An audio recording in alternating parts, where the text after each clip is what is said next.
fireworks, sponsored by Foster's, the sponsor of the competition itself, and appropriately greeting the arrival of the Hawthorn side, the fireworks in the traditional Hawk colours of brown and gold.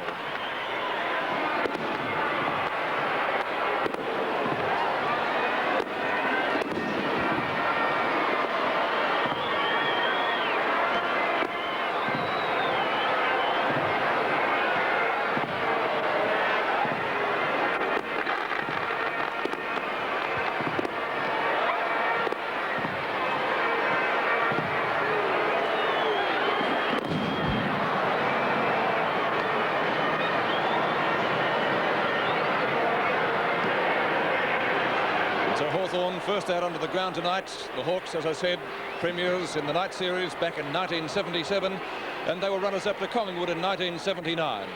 And now we await the arrival of the defending champions, Essendon, who've been defeated only twice in the day competition so far during 1985 by Footscray and North Melbourne.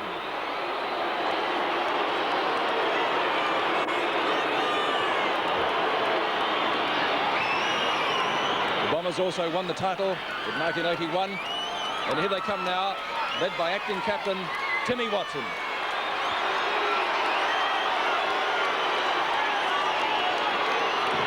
Very, very good crowd in attendance in view of the cold conditions in Melbourne tonight. Certainly the crowd in excess of 20,000 as the Bombers gather to break their banner. And now the fireworks presented by Foster's in the traditional black and red colours of Essendon.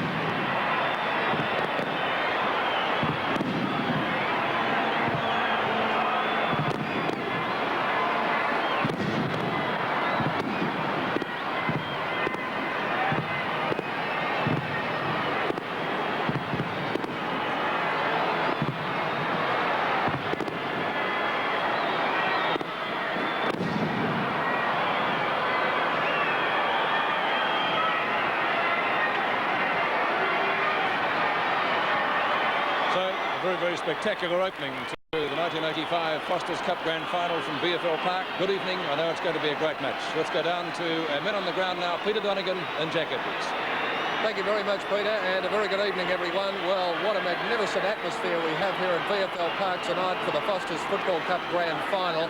And with the crowd, as Peter said, well over 20,000 people, I can tell you down here on the ground, it is absolutely deafening, and the atmosphere is really one of a grand final. Both sides out on the ground now, welcomed by the fireworks, and as far as the Bombers are concerned, well, I had a look at the rooms there. They wouldn't really let us into the rooms. Kevin Sheedy locked his players up. Now, we know that Roger Merritt will not be playing. Simon Madden will also not be playing. But the good news is that Paul Salmon will be playing. He's out on the ground. They've named a very strong team. Trevor Spencer will play up on the forward line.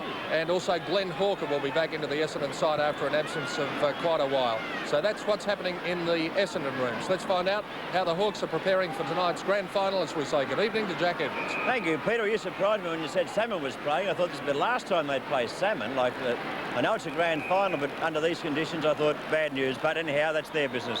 Whitman, Abbott, and also Malaxos on the bench for Hawthorn. They won't tell me exactly who's playing. There've been a few fellas under a cloud, but they're coming out now, and they're a pretty fit side, a strong side.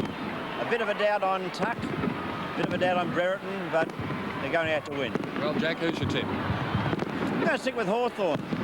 Don't know why, but I'm going to stick with Hawthorn. Well, I'll go a little bit differently. I'll go for the Bombers, but whatever the result, we're certainly in for a great game of football. A pretty cold night, but a top grand final coming up. By the way, Peter, yes, Jack? They won't be the only fireworks we'll see either. There'll be plenty out there in the ground later. Wouldn't be at all surprised if you're right. Let's return now to Peter Lamb. Yes, I think we'll see a few fireworks out on the ground before the night's over, gentlemen, and the umpires for tonight's match. Two of the most experienced men in white on the VFL panel at the moment, Peter Cameron and Glenn James. We'll take a break and we'll be back with the action from the first quarter after this. Welcome back to VFL Park. Good evening, Lou Richards. Good evening, Bob Skill. Good evening, Pete. Good evening, Pete. And Hawthorn won the toss, Pete, and are going to the small scoreboard into the ground. Thank you, Robert. First quarter. As umpire Glenn James comes in to bounce the ball in the 1985 Foster's Cup Grand Final. Knocked down by Walsh starting in the ruck, taken by Williams. Kink looking for a free kick, and he'll get one. He decides to play on. The advantage rule applicable. Kink goes long. Not long enough, though, and the mark taken in the last line of defence by Chris Mew. A few players in the long-sleeve jerseys, which is certainly good advice tonight, I think. DP Domenico couldn't get the ball clear. Picked up by Lester Smith, who played a great game for Western Australia in the State of Origin a few weeks back. Knocked away from Gary Folds by Peter Curran. A chance for Western. Gets the ball out into the open spaces. Free kick to Hawthorn. Throwing the ball, Pete. Dermot Brereton, who was also under a cloud prior to the match getting underway. Good kick by the Victorian centre-half forward. Down towards Judge. How they can leave him out of the Hawthorn side on some occasions amazes me, but that kick's well off target. It's out of bounds on the full, and it will be a free kick to be taken by arguably the best tagger in the VFL, Glenn Hawker. Though I suppose his teammate Shane Hurd would be pretty close to that as well. Williams, kick number 2 for the night. Williams up towards left centre wing for Essendon. Oh, Watson, great mark, and he's in fine form at the moment. Timmy Watson looks for the hand pass. Nagel over to Folds, who did a great job on Bamford on Saturday. Watson on left centre wing, looking for a 15-metre penalty against Lester Smith, but he's not getting one. And Timmy Watson, of course, kicked that steadying goal when Footscray came back in the final term against the Bombers at Windy Hill. Williams, he's been at everything so far. Kicks Slews off the side of the boot out towards the right half forward flank. Harvey may get there first. Muir beats him to it. Sensibly off the ground, the ball up towards left centre wing, and in fact it could just about be out of bounds. Thompson right there with it though. And it's still played out there and forced out of bounds. So it's out of bounds, no scorers yet. And we're at the 2-minute mark. Kevin Sheedy looking very interested. And so he should be. A lot of money at stake tonight. And of course, people are having a lot of people around Melbourne having grand final parties. And I should imagine they're enjoying a Foster or two. Yes, I would imagine that'd be on the cards. There won't be the same if I were home. Certainly would. It's a great night here and a big crowd over the 25,000 mark, I would say. Out there towards Watson. He's got the mark in front of Lester Smith out there at half forward. Boots the ball long, but Mew in the front posse of Salmon. And of course, Salmon Bob would have been a surprise inclusion in the Bomber lineup, I should imagine. Yes, but obviously he proved his fitness with his game in the seconds on Saturday, Lou, so they must be completely confident that he's 100% fit. Good mark to Foles. This fella's had a great season. Just about went for a hand pass, but he's got a 15-metre penalty. Now he gives the hand pass over to Nagel. Nagel drives the ball long down there towards that forward pocket, flying high. Beautiful mark to Timmy Watson. I tell you what, he's firing, isn't he? My word, Timmy Watson and Williams have really been starring in this first 3 minutes of football of the 1985 Foster's Football Cup Grand Final. There's the replay again, Bob. Yes, and he judged it to perfection. Coming across from the side, Royce Hart fashion on that occasion. He's only about 30 metres out, if that. There's the kick on its way. But he's off target. It's through for 1 point. So that's the first score of the match coming at the 3.5-minute mark. 1 point Essendon to Hawthorn yet to score. It's going to be a pretty tough game tonight, I should imagine. Both these sides are very serious to win the big prize money. Punched out by Walsh of Essendon. Picked up here now by Vanderhaar. Gets through. The opponent that time has a snap for goal. This could be the first goal. Well played by Mew. And this fellow hasn't played a bad first 3 or 4 minutes either, Bob. Been down there enough, hasn't it? He's a little bit quicker than Salmon at the moment, but as Peter just said, the ball has been down there. Hawthorn having trouble getting it right into their forward zone as Morris takes the mark now. Morris with the ball down there in the back pocket. Out it goes towards DP Domenico and Watterson. DP Domenico is the first to recover right on the boundary line. Not a great hand pass, but Wallace recovers okay. Kicks the ball back there towards the wing position. Getting in the back of Broden was Watson. A hand pass coming over now, and the ball taken away by Kennedy. Kennedy's hand pass taken by Handley. Handley's gone for a pass down to Dunstall. Oh, it's a shocker. An absolute shocker. Dunstall let out well from his opponent, picking him up. That's Carey minding him. He didn't have any chance of getting near that, though.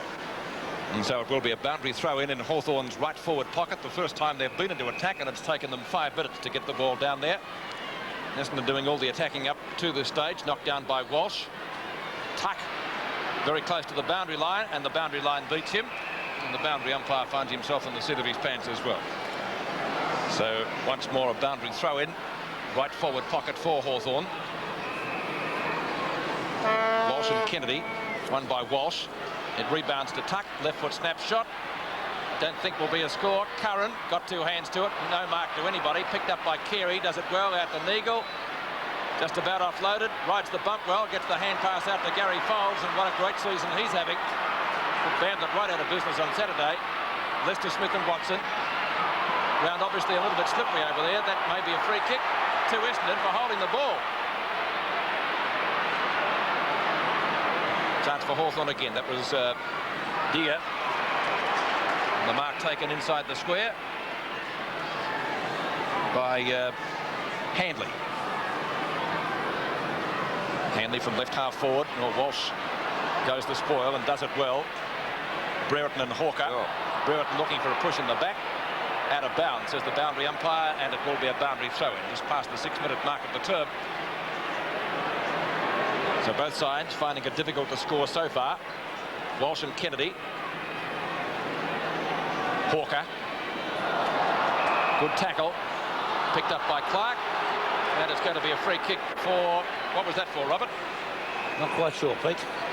And Glenn Hawker's got the kick anyway, so he's laughing all the way to the back. He's gone for a hand pass, gets it out to Foles. I don't think that was intended to go out there, but nonetheless, Neagle gets it out to Thompson. Thompson right on the boundary line. His kick is a good one up towards the VFL emblem on centre wing. A good smother, the ball rebounding to Di Domenico from Gary Ayres. Waterson gives the hand pass out. Back it comes to Baker. Baker's kick up towards the centre wing. Great mark taken by Van der Haar. Morris got one for his corner and gets a 15-metre penalty. And it's Van der Haar to take the ball now. The Bombers 1 point to Hawthorn yet to score. There's Lester Smith driving it out wide on his own there as Wallace takes an easy mark. Hawker late on the scene. He goes for a long hand pass. Picked up by Swabbart, centre field. A long kick down there towards the full forward position. Carey tries to smother it, misses the ball. But they smother up there, the lot of them, and the umpire will ball it up about 35 metres out from the Hawthorn goal. Into this first quarter of the Foster's Football Cup Grand Final. 7.5 minutes. And the Bombers are 1 point to Hawthorn yet to score. But they've got a big chance here now. A ball up about 30 metres out from their goal. Knocked out by Walsh. Down goes Handley. Picked up by Donnell. He's got a free kick. Handley's well within kicking distance. And they could easily get the first goal of the match. He's about 30 metres out on a very slight angle.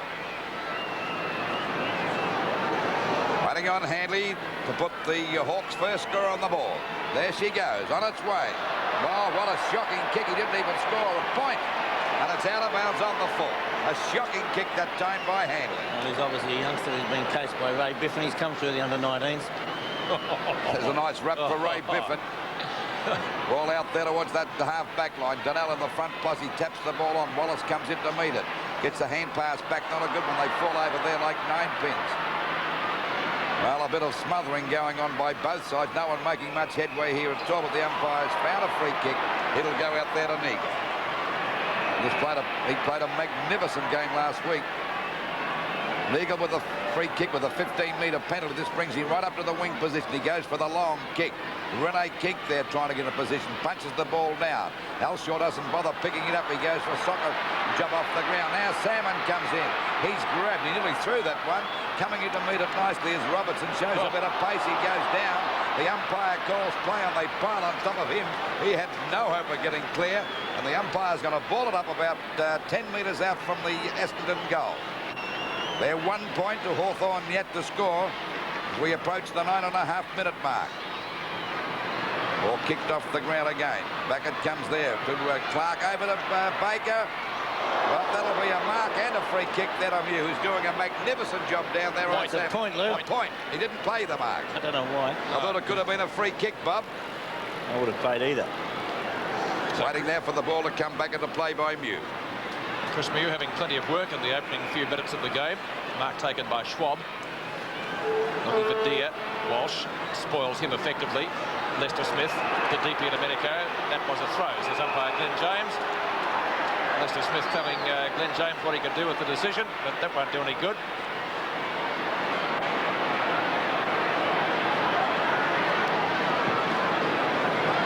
Salmon in front.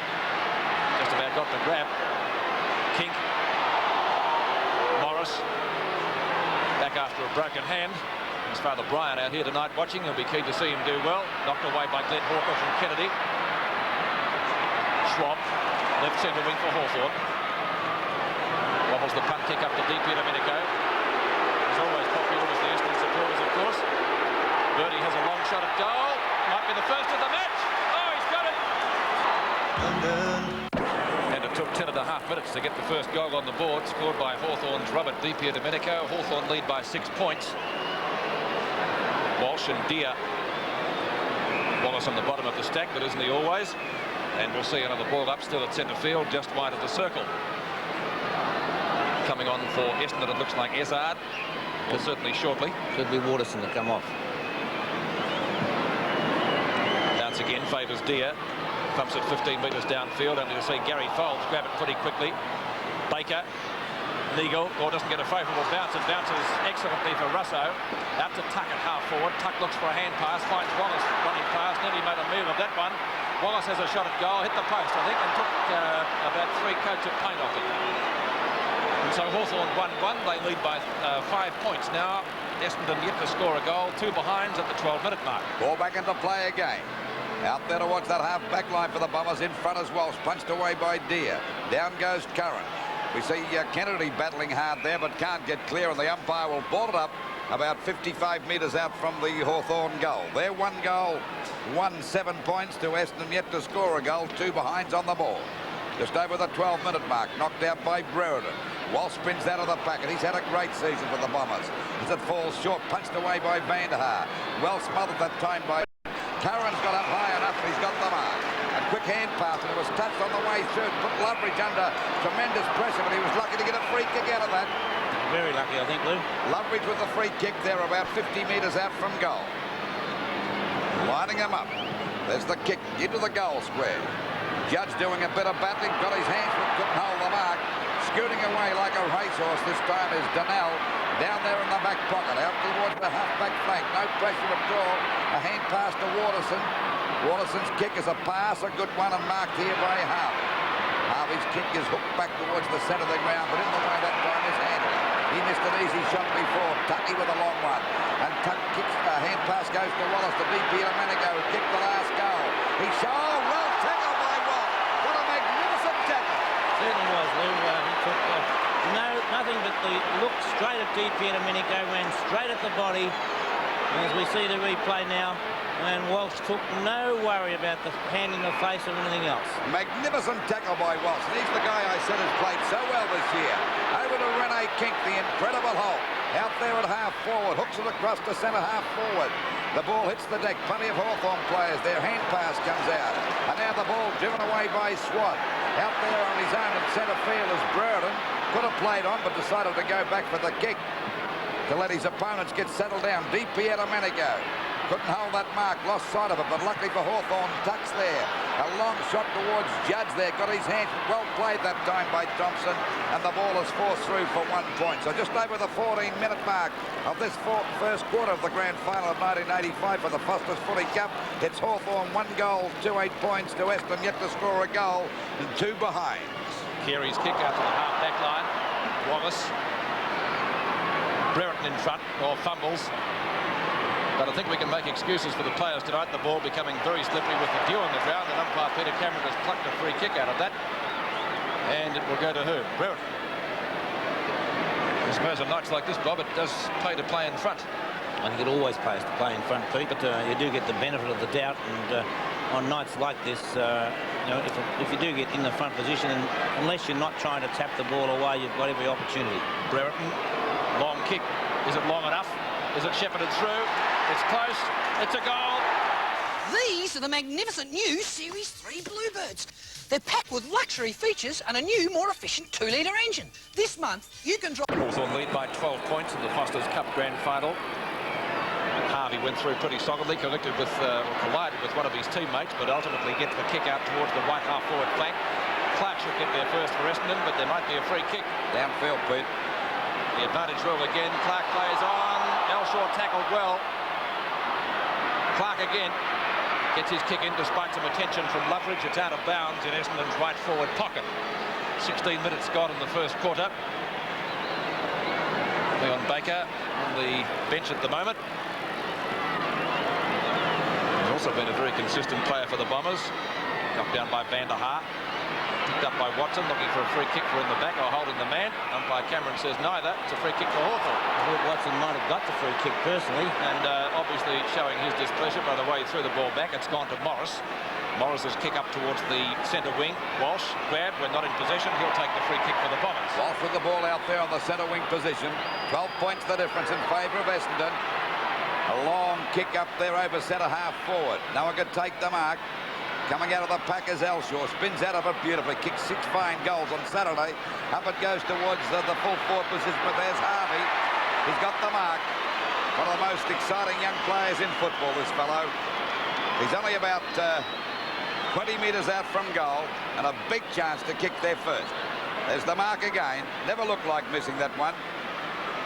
Right on the scene was Ayres.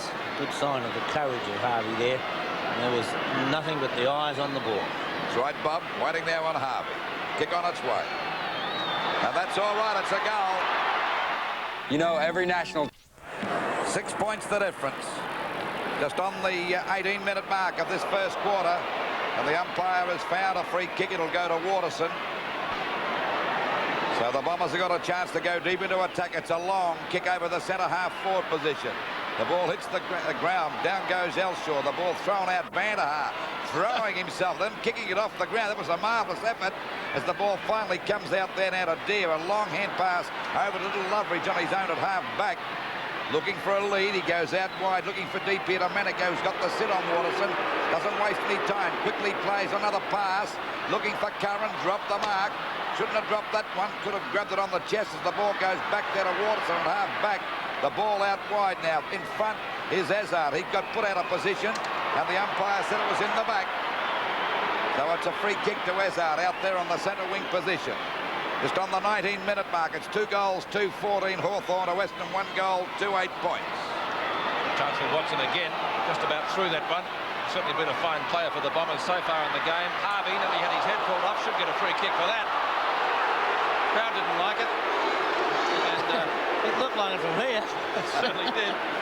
Tell you what, the crowd's built up now. Peter's around about the 30,000 mark, I would say. Excellent crowd, Lou, in view of the cold night in Melbourne. And let's not forget the petrol restrictions. Maybe there are people all with odd numbers on their cars that are here tonight. Lester Smith. Long kick up towards the centre wing position. Curran makes no mistake about this one. Missed has said it before.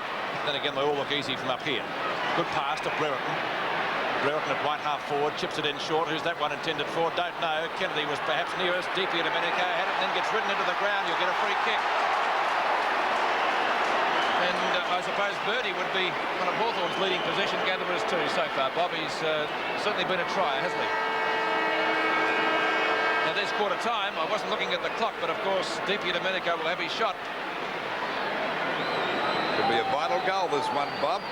It's a vital kick. Well, if he kicks the goal, I should say. I think he has. It's a goal, so Deepy Domenico 2 goals in the first quarter, bringing up Hawthorn's third, and they lead 3-2, 20 to 1-2-8 in the grand final of the Foster's Cup. From the very beginning of the series, Kevin Sheedy's Bombers have looked the team to beat for the Foster's Football Cup Premiership. In the first round, they disposed of St Kilda in what was a low-scoring affair.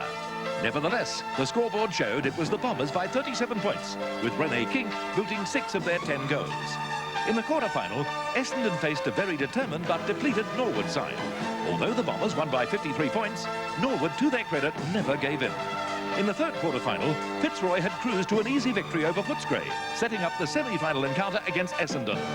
On the night, however, the Bombers were all-powerful and simply crushed the Lions by 83 points. Tonight, Essendon are looking to become the first team to win back-to-back premierships in Foster's Football Cup Grand Finals.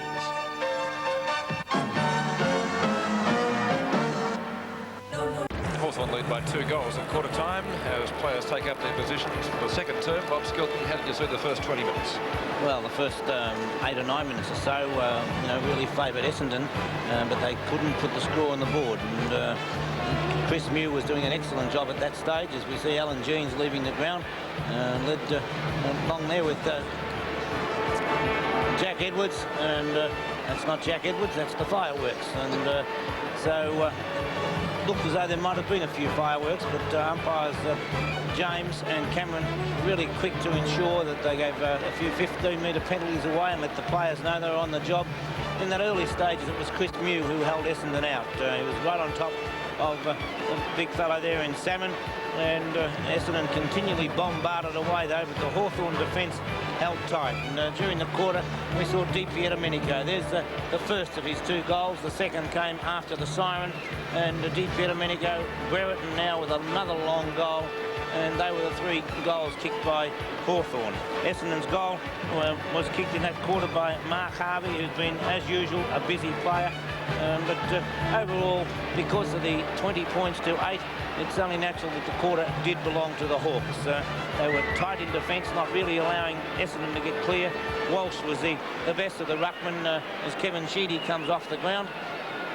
And so Peter Donegan was having a little bit of trouble along with our cameraman out there. So we might get Peter Donegan to find out what just did happen at quarter time. Yes, Bobby, you can say that again. Well, the Essendon camp didn't want to let us anywhere near the players. We weren't within a bull's roar of them. We tried to get some shots for you, but they said that they just didn't want us anywhere near Coach Kevin Sheedy while he was addressing the players, so I can't tell you anything about it. Well, that's and we can't really show though, too many shots. Understandable, because Yabby said to me, now, tell him to Nicky whoop, and I said, look, Yab, we'll stay away, we'll take our shots, but a little bit far out. It's a grand final, Pete. Those boys out there, the coaches are up there, and they want anyone to know what's going on. It's one of those things. It's a grand final. Yabby Jeans is tight, very tight, as is Sheedy. They've played each other a lot of times now.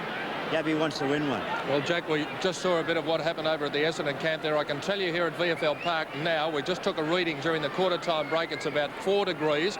There is no wind, but the ground is pretty slippery. But I think all things considered, they're doing a pretty good job, Jack. As I said about the fireworks, we're going to see more yet, don't worry. All right, the second quarter of the grand final about to get underway as we return now to Peter Landon.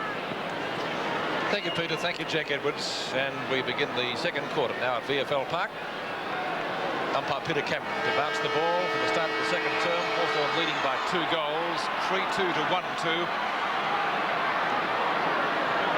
Hawthorn this quarter kicking towards the left of the screen. Essendon kicking to the right. It's socket off the ground. Ezard on the ground. That would be his first touch. He spent a lot of time on the bench in the opening term. Van der Haar, great mark. Hasn't he had a fine season? Paul Van der Haar could just about get the distance too with this kick. He's about 55 metres out. Looking for Salmon off the hands of the pack, hit the post, and so the lead reduced now to 11 points. Well, they're certainly smothering Salmon every time the ball gets down. There's about 4 going against him, Bob. So that was, Essendon took a long while to get that ball down, and so they've got a chance to get down there.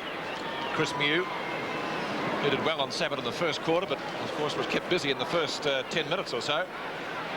Handley knocks the ball onto Wallace. He gets grabbed from behind by Kink and will get a free kick at centre half back. Terry Wallace, the Hawthorn centre man, the leading kick getter in VFL ranks this year. Wallace out towards the right centre wing. Chance for Kevin Walsh. Certainly one of the most improved players in the VFL, and I guess we have to bracket him with Roger Merritt, 2 very valuable players and key cogs in the Essendon engine room, certainly. Williams can't pick it up. The ball obviously like a piece of soap out there at the moment with the heavy dew falling. Lister Smith went for the hand pass. It's picked up by Morris. Morris chips it in short up towards centre field, and the mark taken there by Wallace, and he will get a 15-metre penalty from umpire Glenn James. Wallace decides to play on, not worrying about the 15 metres. Ball knocked away by Donnell from tuck. Brereton went down. He's got the ball as well, though. Could almost be holding it. And umpire Glenn James says it will be a bounce at the right half forward flank. For Hawthorn, 2 minutes gone, second quarter.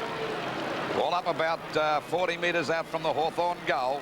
They're in front by 11 points. Tuck spins out of the pack. A hand pass back to Brown and runs into a brick wall there. And it's finally picked up that time by Loveridge down there towards Dunstan and Gary having a great battle down there. Harvey missed that one completely. Ball comes back to DP Domenico. He might have got his 3rd goal. No, it's a point. Well, he's hot tonight, Bertie. 3 goals, 3-21 Hawthorn to Western, 1 goal, 3-9 points. Into the second quarter of the Foster's Football Cup Grand Final by 2.5 minutes. Short kick. Donnell runs around Tuck. He's in a bit of trouble now. Oh, Bertie DiPietro got him right around the neck. And he'll get a free kick. He could have been gone there that time, Bob. Didn't look much different to one of Harvey's, did it? That's right. The ball kicked out there towards the half-back line. At the back is Deere. Goes the punch. Picked up by Thompson. Thompson's kick is a long one out wide. Elshaw and Robertson go for this one. Robertson overran the ball. Elshaw goes down. I thought he might have grabbed him by the leg. Picked up by Morris. Over to Wallace. Morris starting to star in the centre. Back to Harvey. He's grabbed. Kicks the ball as he falls to the ground and marked here by Watson. Good play by Harvey. Watson's kick is over there towards Rene Kink and Ayres. But Kink will just about grab it. The umpire called play. He's got time to recover. It's a hand pass back. Back it goes to Williams. Oh, he was grabbed but shrugs his opponent off. Back it goes there towards the full forward position. Little fella grabbed a beautiful mark. Good time, Ezard. Great mark. Great mark to Ezard. Right in front of me, about 15 metres out from goal. Once again, great courage being shown. And a lovely mark by Alan Ezard. Bit of messing about by Essendon that time. Rene Kink went against the goals. There's the kick, and that's okay. It's a goal. Mark by Alan Ezard. Certainly the best grab we've seen so far tonight in the Foster's Cup Grand Final. Well, could have almost been a free kick there. Now towards centre wing, Kennedy. Good tackle by Neagle. Bertie DiPietro sockers it off the ground. It's almost out of bounds. He's picked it up now. That's not out of bounds. He must have leant backwards, I'd say, and the boundary umpire was in pretty good position to see.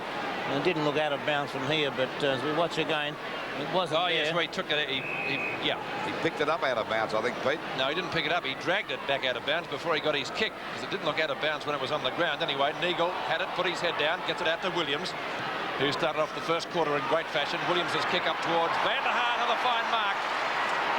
And that's got to be a 15-metre penalty. Pretty stupid. Short pass. And well taken by Clark at half forward. Clark's gone for a hand pass. Folds. If he goes here, it will level the scores. Shepherded through, but only 1 point. And that makes the difference now. 5 points in favour of Hawthorn at the 5.5-minute mark of the second quarter. 3-3 to 2-4. Chris Mew goes for a short pass. Could be dangerous, but effectively marked by Schwab. He was Hawthorn's leading kick getter in the first quarter. He had 6 kicks. Walsh could have almost spoiled his own man. Went between the legs of Terry Wallace. Walsh goes in, so too does Russo. And it will be a bounce, according to umpire Peter Cameron, just off the edge of the centre square. 6 minutes gone in the second quarter. Hawthorn lead by 5 points. Ball up at centre half forward for Essendon. They're down by 5 points. Ball knocked out by Van der Haan. Slung back and kicked the ball back as Lester Smith, but Walsh in the way. Goes for a kick towards Rene Kink. Got his hands, but tapped it over that time for Watson. This could be a goal, a long shot, but he's off target and it's through for 1 point. So it's 4 points the difference. 6.5 minutes gone of the second quarter. The grand final of the Foster's Football Cup for 1985. Waiting on Mew. He's doing a pretty good job down there at fullback. Salmon's yet to score a goal.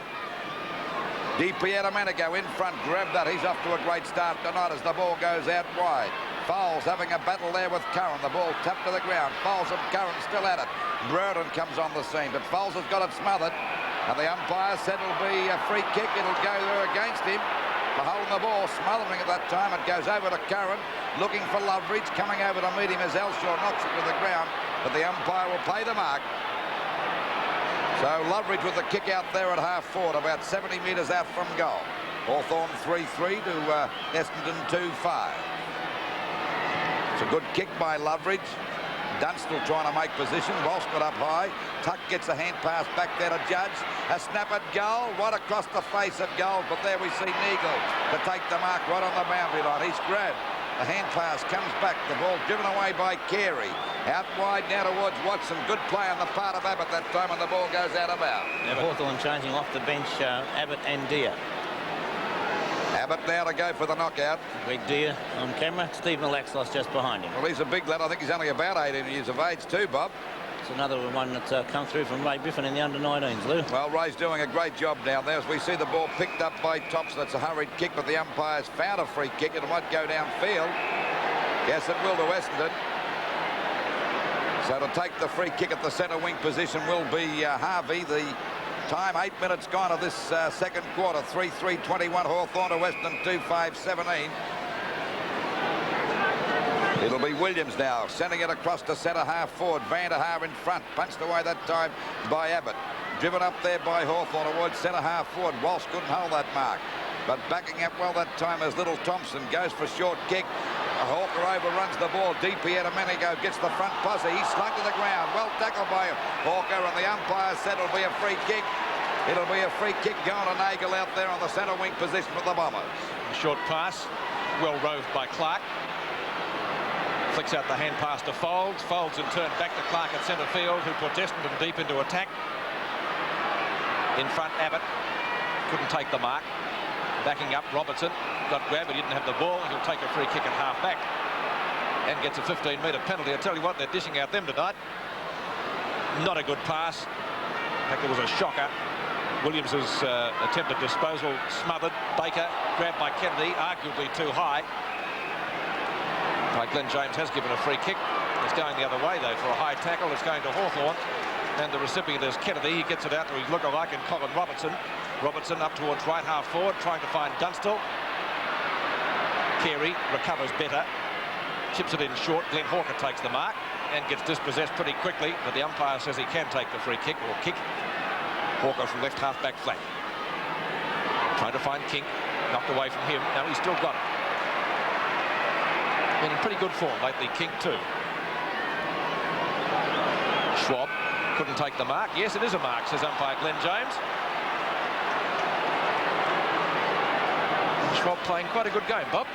Yes, he's done well across the half-back line. A busy player. He always does a good job no matter where he plays. Brereton and Weston clash. Neagle, he's done well. Folds. It's pushed out of the road by Kennedy, who himself gets a push himself. I think he dived on that rather than getting a push, really. Go along with that, Bob. The umpire says no. Funny old pass is nonetheless effective, though, and the judge takes the mark just up from right centre wing. Long way from goal, 10.5 minutes gone, second quarter. Ken Judge, high kick, covers a good 55 metres in front, Weston and Walsh.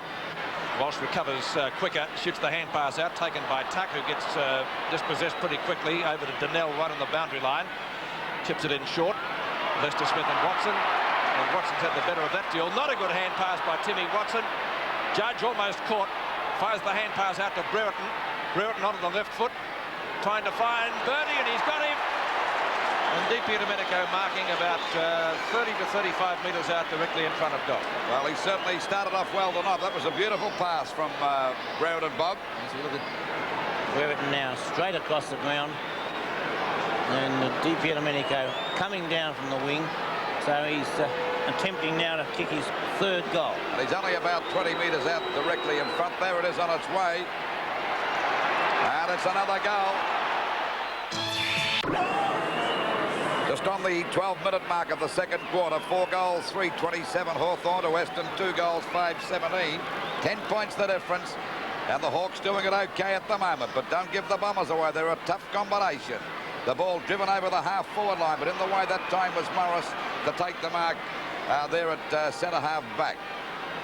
Morris goes out wide towards the wing position. Punched on by DP Domenico. Going in to meet it now at half-back there is Walsh. Hooks the ball back towards the half-forward line.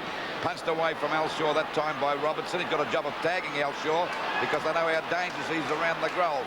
That kick is up there by Tuck, but a good mark taken here by Donnell at half-back.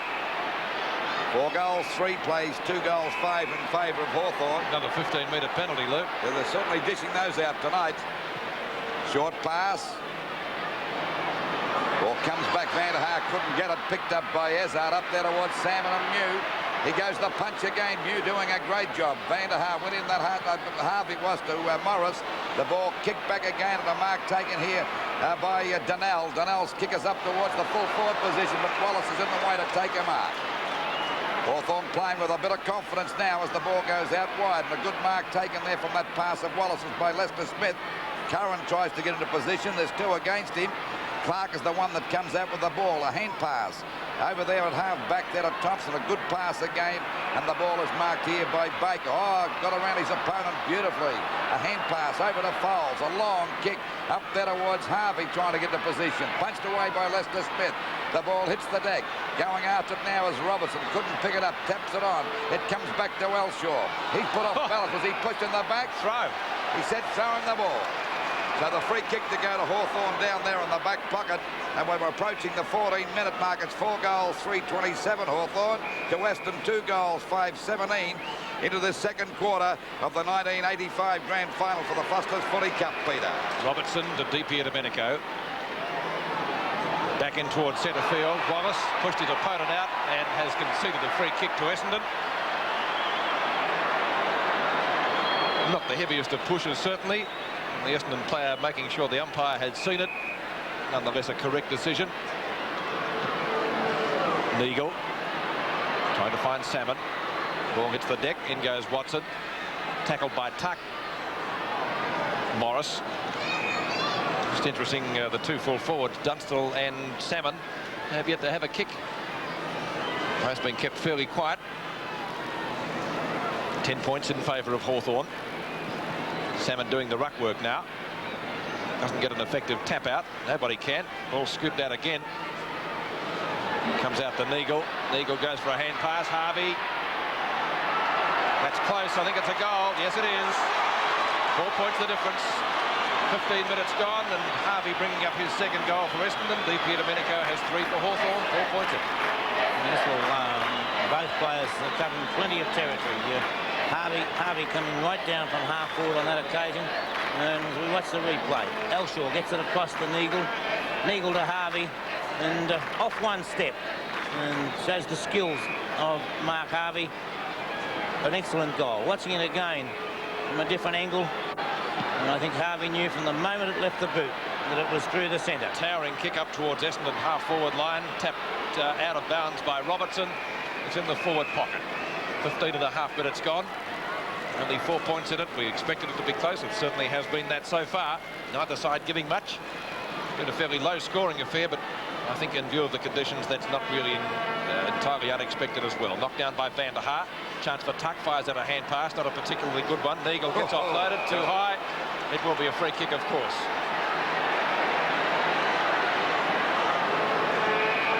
Merv Neagle, right half forward flank for Essendon. Sees a lead being made. He's looking for the height of Salmon. Elshaw couldn't tap it. Free kick to Hawthorn. And it will be taken by Robertson or Tuck. It's been taken by the latter. Tuck sees Wallace on his own, and Wallace has got possession. And Wallace clear with a perfect pass. The ball marked there by Loveridge at centre field. I noticed that Robertson's not leaving Elshaw go after he kicked those 6 goals on Saturday, Bob. Salmon off for Spencer, Bob. It's not a bit surprising, is it? No, certainly not. He's doing a pretty good job, too. But Wallace's kick is out there towards that half-back line, but there's a mark taken down there by Hawker. Hawker with the ball at half-back. 4 points the difference. Just on the 17-minute mark of this second quarter. Oh, great mark that time by Lester Smith. This fella's had a fantastic season for Hawthorn. He's played some great games. That's a beautiful pass taken there by Kennedy out there at half-forward, about 65 metres out from goal. Kick falls a bit short. Punched away that time by Weston. And there'll be a ball up here for sure, about 30 metres out from the Hawthorn goal. They're 4 goals, 3:27 to Weston, 3:5:23 as we approach the 17.5-minute mark of this second quarter. Well, that was knocked out by Kennedy. The ball shot down there towards Duff's got a chance to get his first kick and his first goal, but he's collared there. He gets a hand pass back to Judge, a snap at goal. And what's he done with that? Hit the post. So the difference now, 4 goals, 4:28 Hawthorn to Western, 3:5:23. And Hawthorn and Essendon putting on a ding-dong struggle here for this 1985 Foster's Football Cup Grand Final. Good mark to Hawker. Is he going to play that? No, he called play on. I think that was worth a mark for effort. But the umpire will ball it up out there towards the Hawthorn half-forward line, about 45 to 50 metres out from their goal. It'll be Kennedy in the ruck against Walsh. Well, neither got control of that one, but it's Walsh coming out with the ball, trying to get a hand pass to Carey. He's down by DiPierdomenico. a scrimmage developing there, and the umpire will ball it up once again as we get over the 18-minute mark, just onto the 18.5-minute mark of this second quarter. 5 points in favour of Hawthorn. The bounce at Hawthorn's left half-forward flank. Walsh hit it too hard, actually. Russo, tap on. Down to Carey. Dunstall. Deep here to Domenico. Holding the ball. Stewart. Nonetheless, he's Hawthorn's best player, I would say, at the moment. Neagle, he's just about Essendon's best. Thompson. Thompson left half-back flank. Neagle got one after he hand-passed it then too. Don't be a bit surprised if there's not a report. On to Watson. Lester Smith. Right there with him. He's his tag tonight. Just about out of bounds. In fact, it is now on centre wing. 19 minutes gone. Well, he's a greatly improved player, Lester Smith, but there we see Neagle in a bit of trouble. He's after he hand-passed. He was given one by his opposite number. You know, the numbers, you can work it out. One. Close to half-time. Harvey. Well, got one at the back from Russo, did he? Yes. Harvey takes the free kick. Baker let one go at Birdie. Things livening up now. Donnell, right half-forward flank. Looks as though he's like a traffic policeman. He gets 15 metres, worth the effort. Spencer almost took the mark. Picked up by Chris Mew. 10 seconds before the half-time siren, up towards centre wing, almost a mark. Under these conditions, Thompson could have almost been paid. Missed him. I'd say he did, not by much. Donnell. There's the siren for half-time, and probably just as well. Tempers might cool down a little bit. Won't take them long under these conditions. 4-4 to 3-5. Hawthorn by 5 points at half-time. Well, there's Bertie Domenico. He's done a great job so far, Bob. He's kicked 3 goals. He's been a very strong player out there on that wing position. He's covered plenty of territory, Lou. His tackling has been superb, and he's applied pressure on Essendon whenever they've got the ball. But the reason that there's only been 4 goals scored by Hawthorn and 3 by Essendon is that both sides have applied pressure everywhere you look. There hasn't been too many easy kicks to come by out there, and it's only when players have been prepared to work and run into an open space that they have been able to get kicks, and a lot of those have only been out towards the wings, and both sides at times have been forced to go wide. There have been very few easy kicks to come by, and it's been an excellent half of football. It hasn't been the prettiest game of football you'd wish to see, but it certainly is tough and hard, and a credit to the coaches of both sides with the way these two teams are going about it. It's a typical grand final match, Bob. We expect this sort of football. You don't get the best style of football, but you get a tough game, don't you? Always. And that's exactly what it is, Luke. That's right. OK, there it is at half-time. 5 points the difference in favour of Hawthorn. 4-4 to 3-5. We'll take a break and back with Palmer's punchlines after this break. Hawthorn made it through to tonight's lucrative Foster's Football Cup Grand Final in fine fashion. In the first round, they journeyed to Football Park to take on Port Adelaide. Dermot Brereton was to be the star of the night, with 7 goals as the Hawks cruised to a 19-point victory. Next up came Collingwood, a team which had beaten the Hawks just a couple of weeks prior. The Magpies have a sound record in night competition, so the match was destined to be a tight struggle. This was not to be, as Hawthorn soundly thrashed the Magpies by 87 points. So on it was to the semi-final, with only Carlton standing in the way of the grand final and a possible $120,000 in prize money. By three-quarter time, Carlton trailed by only 6 points, and it seemed a grand final appearance would be a hard-fought affair. The all-important final quarter saw the relentless Hawks in full flight as they piled on 10 goals won to Carlton's 3-4. It was the Hawks by 45 points to set up tonight's Foster's Football Cup Grand Final.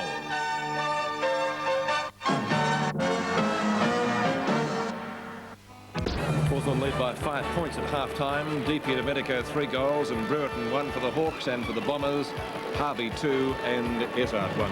4-4 to 3-3 at half-time in the grand final of the Foster's Cup. A regular half-time feature right throughout the 1985 season during the Foster's Cup matches from either Football Park in Adelaide or VFL Park here in Melbourne has been Palmer's Punchlines. For the final time in season 1985, it's a very good evening to the sporting editor of the Sunday Press, Scotty Park.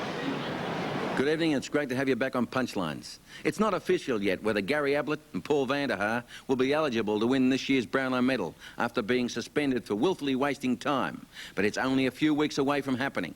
The league board will call a special meeting to rubber stamp the recommendation of the general managers to change the old rule and put the outed pair back in the medal running.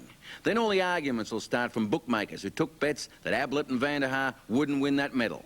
Coaching is again the big league subject. I expect at least 8 men to be interviewed for Ron Barassi's job at Melbourne, but I don't believe rumours that suggest some players will have a say in his choice.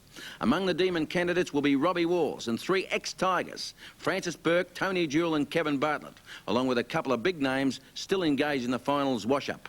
Ray Jordan won't be interviewed, neither will Greg Wells, I suspect. Jordan is high among the candidates for Fitzroy, along with Bernie Shee and ex-ruckman Ron Alexander, now coaching East Fremantle. Bobby Rose has not said yes or no at Collingwood, but I suspect he'll stay another year.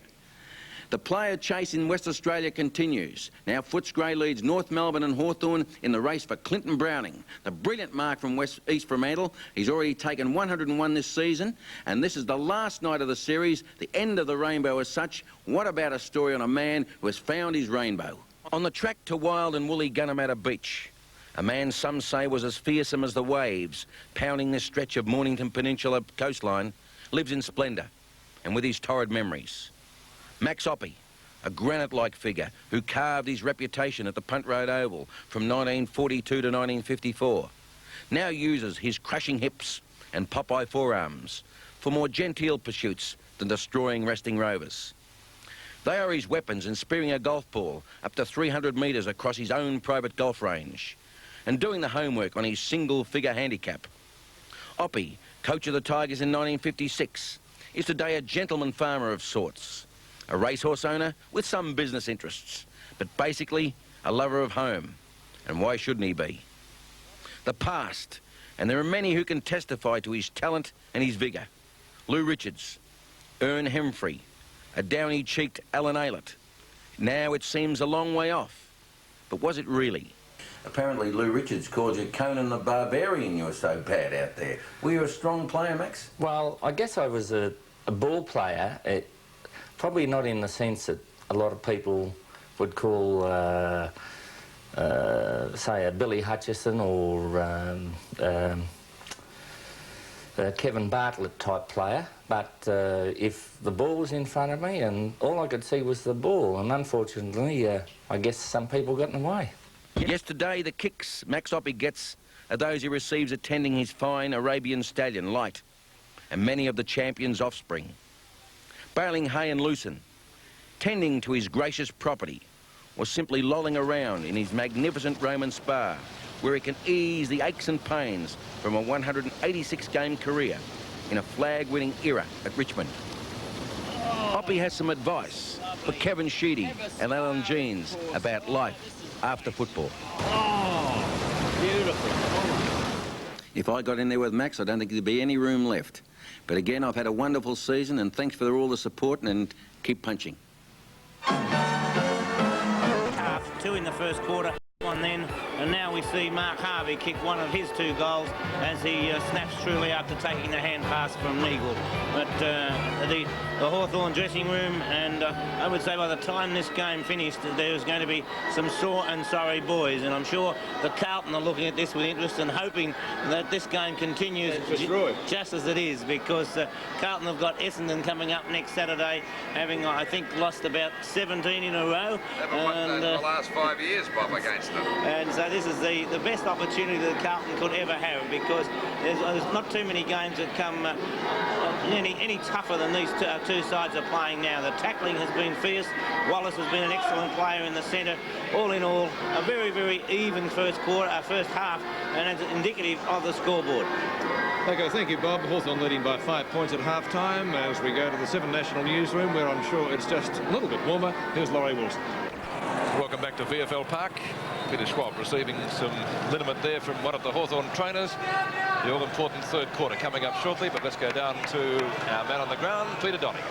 Thank you, Pete. Well, not too much to report from the Essendon rooms, and the reason is that I went up the race at half-time and got to the Essendon rooms, and they just weren't letting anyone in at all.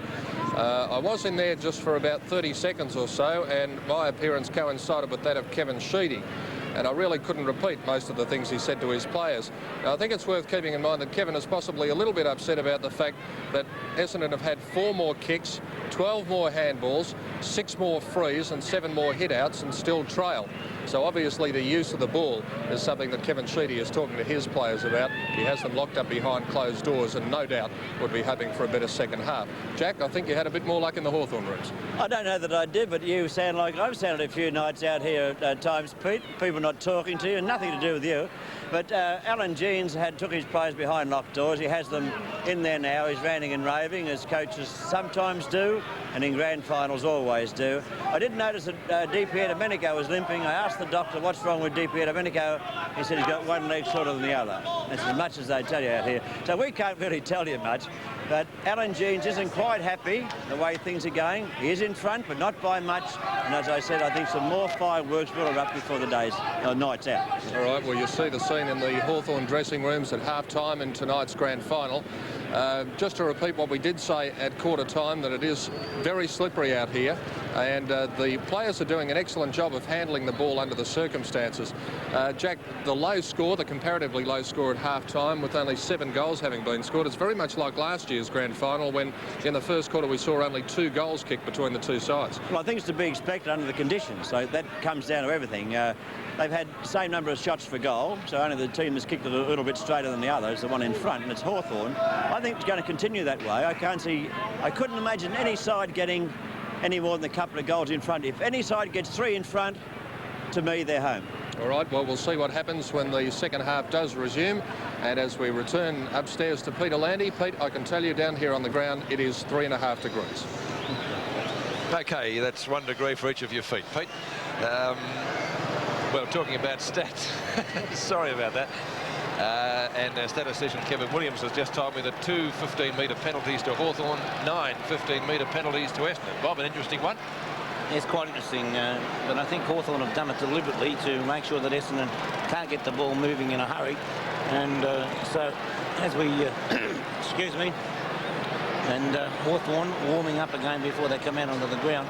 But I think those 15-metre penalties, umpire Cameron and James have been very, very quick to make sure that they get things going in a hurry. And some tempers look as though they might be a little bit frayed in the stand, although possibly has settled down, hopefully anyway.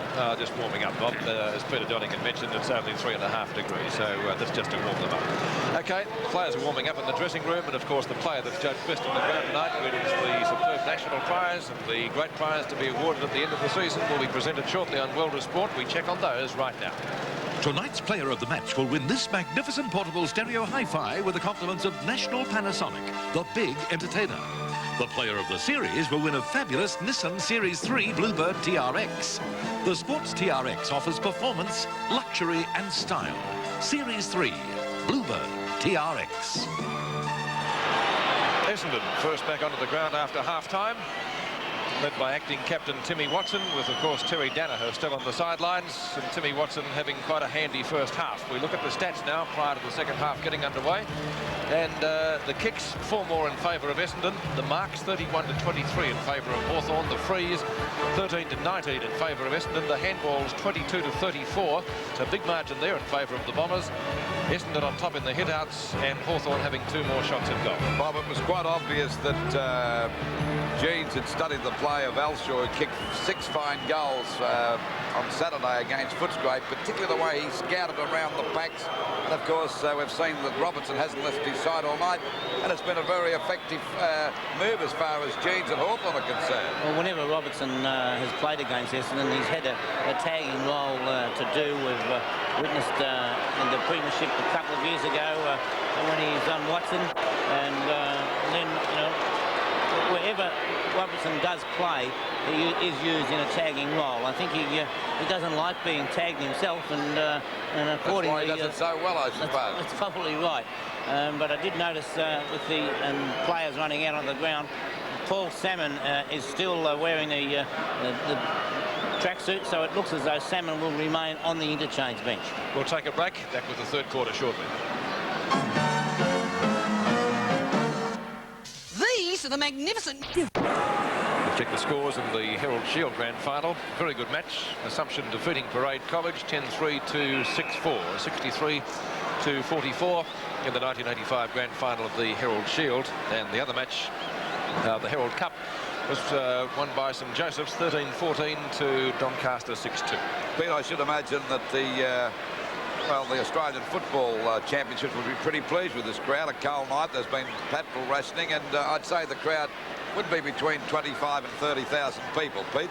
Yes, very good crowd in view of the conditions, Lou. A cold night, and petrol pretty hard to find around Melbourne at the moment. Salmon sitting on the bench. Of course, he's off the ground naturally, sitting on the bench, but hasn't had one kick, and Mew's done a great job on him up to this ball so far in the game. Whether he comes back, that's another different story, isn't it? As he certainly did, Lou. But Chris Mew, we know what a wonderful player and a wonderful defender he can be. Third quarter of the Foster's Cup Grand Final between Essendon and Hawthorn. Essendon, the reigning title holders, and they also won the competition back in 1981. They trailed by 5 points against the Hawks at the moment, 23 to 28 in a low-scoring game. Umpire Peter Cameron says the player was ridden into the ground. It was Merv Neagle, and it will be a bounce just in Essendon's attacking half of the ground.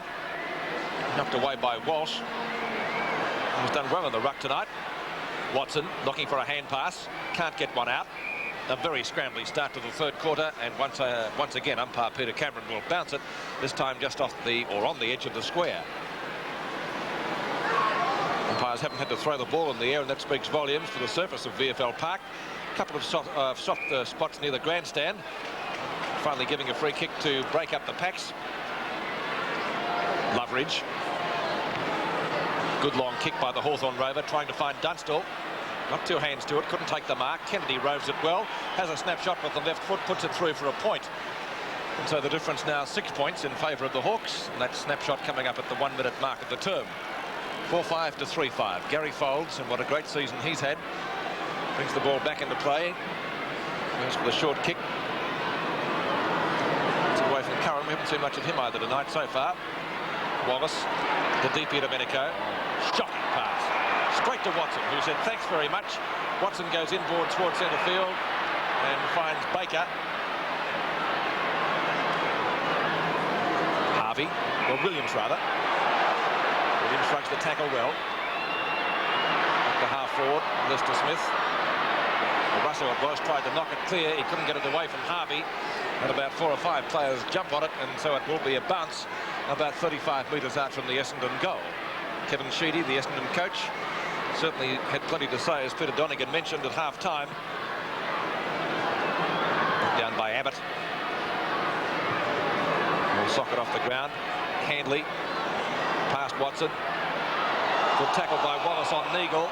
He might be penalised for holding the ball. He is. Free kick to the Hawks. Just over the 2 minute mark of the third quarter. 6 points the difference in favour of Hawthorn. The ball back into the centre of the ground. Punched away that time by Donnell.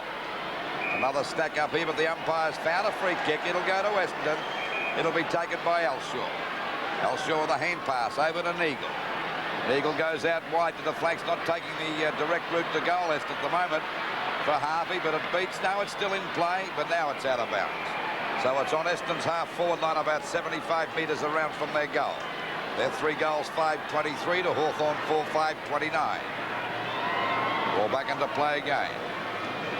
Grabbed by Abbott, taken off the pack that time by Harvey, down towards the full forward position. Oh, there's another great mark to Essar. That's the second he's taken for the night. He's gone for the long kick. Mew and Spencer together. Mew taps the ball down. That'll be a free kick for holding the man. He's played a fine game down there tonight. Kept Salmon kickless. Loveridge copped one a bit high. The umpire said play on. Essar fumbled the ball. Robertson gets into him. The ball driven away again by Swab back towards Walsh, who taps the ball on. No one there for Essendon. Hand pass coming out to Wallace. Another hand pass over to Lester Smith, but he got a touch of the fumbles. Out wide it goes to Curran. That's a bad hand pass. Backing up well as Abbott, but right on his tail there was Walsh. Gets into his back. The umpire said it'll be a free kick to him. I thought he got into his back. Walsh not too happy about the decision. So the kick is right across there towards the centre of the ground. DP Domenico at the back, couldn't hold the mark. Neagle overruns the ball. Once again it's Swab kicking it back there towards the half-forward line. pushed out by Kennedy. Now a chance for Hawthorn to drive the ball back there through Henley. Taken off the pack by Fowles. Fowles picks the ball up well, and we see a bit of fumbling going on there now, but the umpire's got to play this one. He's doing it a throw, Luke. Golly. He's got good eyes. Alan Jeans. Alan Jeans on the phone, probably complaining to the umpire's board about that free kick. I don't think so. I think he'll be in favour of it. Waiting now for the ball to come back into play by Loveridge. Goes for the long kick over the half-forward line. Brereton. Good juggle. A beautiful mark to Brereton. Too strong that time for Western. He's already kicked one goal. He's well within kicking distance, only about 45, well, about 40 metres out. He always makes it tough for everybody, though, Western. It's nobody has an easy night against Paul Western, or day, for that matter, with Dermot Brereton judging that one beautifully. Brereton from 50 metres out. Won't get the distance. It's through for a point to Hawthorn. Off the hands of the players in the goal square. 5 minutes gone, third quarter. Hawthorn by 7 points in a very low-scoring grand final. But the ball, like a piece of soap out there. Super Sopper was used at half-time, but of course they don't have a chance to do the whole of the ground. It's Carey. Neat. To half-back. Oh, Birdie shows Brereton anything you can do, I can do better. Brereton a short pass, trying to find Kennedy, who marks on his chest in front of Glenn Hawker. Played pretty well tonight, Birdie, hasn't he? An excellent game, Lou. It was a lovely pass, and he's really back to the fire of Di Domenico that we've known right throughout. Kennedy from 50 metres out. That's a goal. Kennedy's first. By 13 points at the 6.5-minute mark of the third quarter. Harvey, a beautiful smother by Di Domenico, once again gives Kennedy a chance, but he fumbles it. Not a chance for the Bombers. The ball picked up and driven by Elshaw up towards their half-forward line. Van der Haar goes for the knock-on, can't get it far enough away from a Hawthorn player. In goes Harvey, got one a little bit too high. Baker trying to get rid of the ball. It's a free kick for Hawthorn. And it will be taken by Ayres, will it? Schwab. No, Schwab. Yes, the umpire knew that he did have the tackle. Good decision. He's played a good game tonight too, Bob Schwab. 11 kicks to Peter Schwab. His kick up towards the centre wing position. Once again trying to find Di Domenico. Loose ball. Knocked on by Clark. Clark backs up the second time. Oh, Brereton knocked the fella down. Then who was it? Van der Haar. The umpire called play on. Spencer tries to smother that. Does it well. Over to Wes. Had a chance for a goal. But it veered off at the last moment and through for 1 point. He's certainly upended Van der Haar over there on the wing. Brereton. So Dermot's not frightened to run into people, is he? Certainly not. 24 plays 36. Difference of 12 points, a short pass. Left unattended that time was Russo to take the mark down there in the back pocket position. Drives the ball long. Bertie Di Domenico playing the game of his life tonight. Takes that mark. Quickly plays on. Oh, there's one at the back to Fowles for sure. I think Brereton thought that Fowles was going to take the mark, so he thought, well, I'll make him earn it. Certainly got into the back of his neck. And of course, he upended Van der Haar just before that. The kick falls short. Flying high was Hazard. The umpire said he got one on the back. So had to take the free kick out there on the wing position. Across to centre half forward. Oh, Mark dropped that time by Abbott. Finally, the ball comes back there to centre half forward. Still plenty of messing about, and the umpire will ball this up at centre half forward. Not the most attractive football in the world, but it's a pretty tough game out there. Yes, it might be cold, but I'm sure those spectators are really enjoying it. 36 plays 24 in favour of Hawthorn. Just over the 8.5-minute mark. A bit of fumbling going on. Elshaw got one in the back, and Elshaw to take the free kick at centre half forward. Of course, he's found kick scarce tonight. He's been well tagged by Robertson. A lot of free kicks in this third quarter. First to Hawthorn and now to Essendon. Maybe the umpire's trying to break up some of the packs, and that's perhaps not a bad idea. Gary Ayres takes the mark in front of Baker. Plays on, gets around Spencer. Now to the left half-back flank for Hawthorn. He's trying to find Kennedy. In pursuit is Hawker. Back it goes to Russo. Russo back to centre wing. Looking for Judge. 2-on-1 out there. His opposite number 1, Neagle, wins out. Neagle up to half forward. Mark taken by Baker. The 2 number 4s. Baker around Ayres. No, he's not. He's caught. Holding the ball. It's a beautiful tackle. That's the greatest improvement in football, I think, these days is in the tackling, and that was a great one. Well, Hawthorn have been tackling better tonight too, Bob. Handley. Di Domenico and Donnell, and the latter wins out. Did he play on? I thought he did. So did Birdie, I think. Donnell looking for another 15-metre penalty, and he gets it. Seen more of those tonight than we have in the past 6 weeks, I'd reckon. Williams. Mr. Smith let one go, missed Harvey, missed the ball. Robertson paddles it out wide for Chris Mew. In goes Elshaw, and umpire Peter Cameron has decided on a bounce about 50 metres out from the Essendon goal, just past the 10-minute mark of the third quarter. And this very cold evening at VFL Park, but it's a great game of football. Perhaps not pretty football, as Bob mentioned, but it's certainly tough and it's close. Hazard loses out to Big Abbott. Back to centre field, knock on by Di Domenico, picked up by Van der Haar. Good tackle. Curran dives on top of it. And this time umpire Glenn James will bounce it still inside the centre square. Van der Haar at centre half back, right. Weston centre half forward. Well, Weston, of course, was moved to the forward line in Essendon's match-winning last quarter in the grand final last year, wasn't he? They do it quite frequently. It comes off most times too, Pete. Walsh loses that one to Abbott, picked up by Curran. Curran down towards Kink. Kink and tuck, out comes Dunstall. Carey. Wild hand pass. Okay, as it turned out, picked up by Gary Folds. Folds was kicked trying to find Watson. Missed by Russo. He may be first to recover. Watson right there with him. Loveridge out of bounds. No, still in play. Big Abbott gets a kick in. Up to Brereton. He's well shepherded.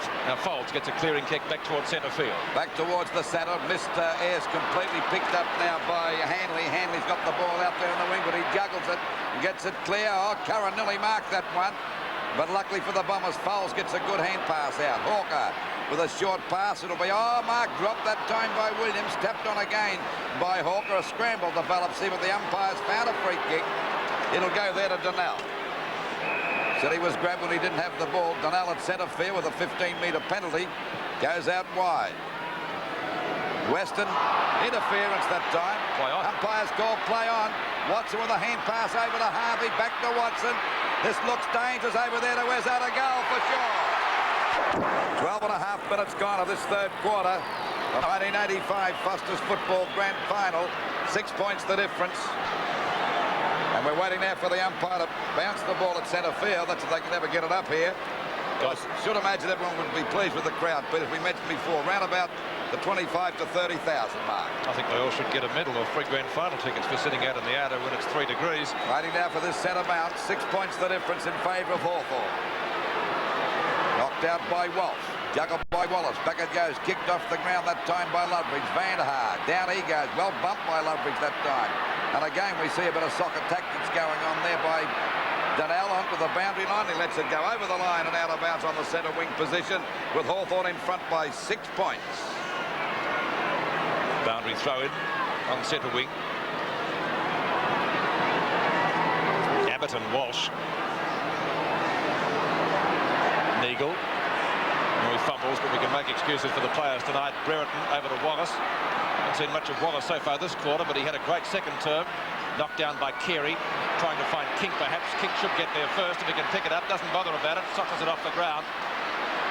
Williams in front again. Soccer tactics up to Harvey. Offloaded by Robertson. Thought there might have been a free kick there, but not so. Curran back to Wallace. Oh, beautiful smother. Lovely smother. Great play, Essendon. Hawker back towards centre wing. Williams played on. Yeah, he does. Back towards half forward. Underneath it, Baker. Oh, Gary Ayres. Superb mark. Ayres from centre field. Down towards half forward. Trying to find Kennedy. Any overhead mark tonight is a good one. He was just about off too, Kennedy. Now he's about 55 metres out from goal. Lead made by Dunstall, but I think he'll ignore that because the goal he kicked was from a similar position, perhaps a little bit closer in. He's gone for a short pass, and on his own was Schwab, who'd moved down from the half-back line. Been a very effective play tonight too, Peter and Bob. This is the skill and class of both of these sides. Both teams have got players prepared to sneak down the ground, even from half-back. Schwab's kick is a goal. That's his first goal. Hawthorn 6-6. The goal there, 6-6-42 to 4-6-30. Robert. Yes, you can never relax with any of those players. Essendon just relaxed temporarily, and the ball came down. As we see a beautiful mark by Ayres. He plays on and a lovely kick. And Kennedy, and again, great courage in keeping the eye right on the ball. Centre bounce infringement, unforgivable against Hawthorn. Back to Elshaw from Walsh. Elshaw puts the Bombers into attack. A long kick up to half forward. Knocked away by Muir. Baker into the goal square for Harvey. Will it bounce for him? Yes, it does. Goal! That came up in 12 seconds. And the game picks up about 4 gears. Class it was. 6-6 to 5-6. Still Hawthorn by 6 points. They got away from them too, Harvey, Bob. Well, I think as Pete called it, it's unforgivable to give away a free kick under those circumstances. And Baker, excellent football. And Harvey, he was ready to kick it off the ground, and he got the favourable bounce. And when things are running for you, it comes back. When it's not running for you, it goes away. But Hawthorn foolish to give away a free kick in that manner. Salmon warming up, ready to come back on the ground just over the 16-minute mark of the third quarter. Only 6 points the difference in favour of Hawthorn. And this has been a real struggle all night. It's a tough game out there. Knocked out by Walsh, grabbed by Elshaw. They go back into attack, the Bombers. Well played by Ezard, but no one there for Essendon. Grabbed by Russo. Back it goes to Robertson, a hand pass. Not a good one. Back there to Neagle, a hand pass back to Walsh. Gets out of the pack. Good play by Walsh. Brilliant play and a perfect pass. And the ball marked by Harvey. Quickly plays on. It's a long shot. It's going close. It'll be a goal. Scores a dead level. You can remove and clean the Hoover Apollo Dryers filter. Scores dead level as we approach the 7.5-minute mark of this third quarter. The 1985 Foster's Football Cup Grand Final. There they go again. Knocked out that time by Abbott. He goes after, tries to spin out the pack, but they stack up there, and the umpire will ball it up. Harvey's kicked 4 goals. DiPiero Domenico 3. Ezard 2. Ezard 2. There's Kevin Sheedy. Would certainly be a lot happy about his side's performance in this last 10 minutes. Scores dead level. Knocked out by Walsh, doing a great job. Overrun the ball was Lester Smith. Still plenty of fumbling going on, but they're both nervous. The umpire found the free kick. It'll go to Williams. He's down there towards centre half forward. The Bombers will go deep. Oh, he's gone for a hand pass over to Neagle. He balked. He was going to give it a Fowles. Now he goes back on the left foot. It's a long kick up there towards the full forward position. Punched out that time. Oh, beautiful pick up by Watson. A snappered goal. That's not a bad one either. I think it beat new and bounced back. Is it a goal or not a goal? So the Bombers are at the front. That's Nelson's first. A goal the difference. 7 goals, 6:48 to Hawthorn. 6 goals, 6:42. And Alan Jeans looking pretty worried because he knows the Bombers can really go to town now. Well, they've gone to town in the last few minutes, and the explosive pace of Watson as he just broke away and gave nobody a chance. A lovely piece of shepherding there. Morris looking for the free kick. A great piece of shepherding by Weston, but a magnificent goal by Timmy Watson. Well, we've seen the true Essendon in the last 3 minutes, haven't we? Real class, no doubt about that. When they get going, they are unbeatable. Hawker. And once they get their tails up, nobody stops them either. I can't see them being stopped now. They keep playing like that. Van der Haar's kick, a short one, up towards the point of the square. Morris. Oh, beautiful knock on by Curran.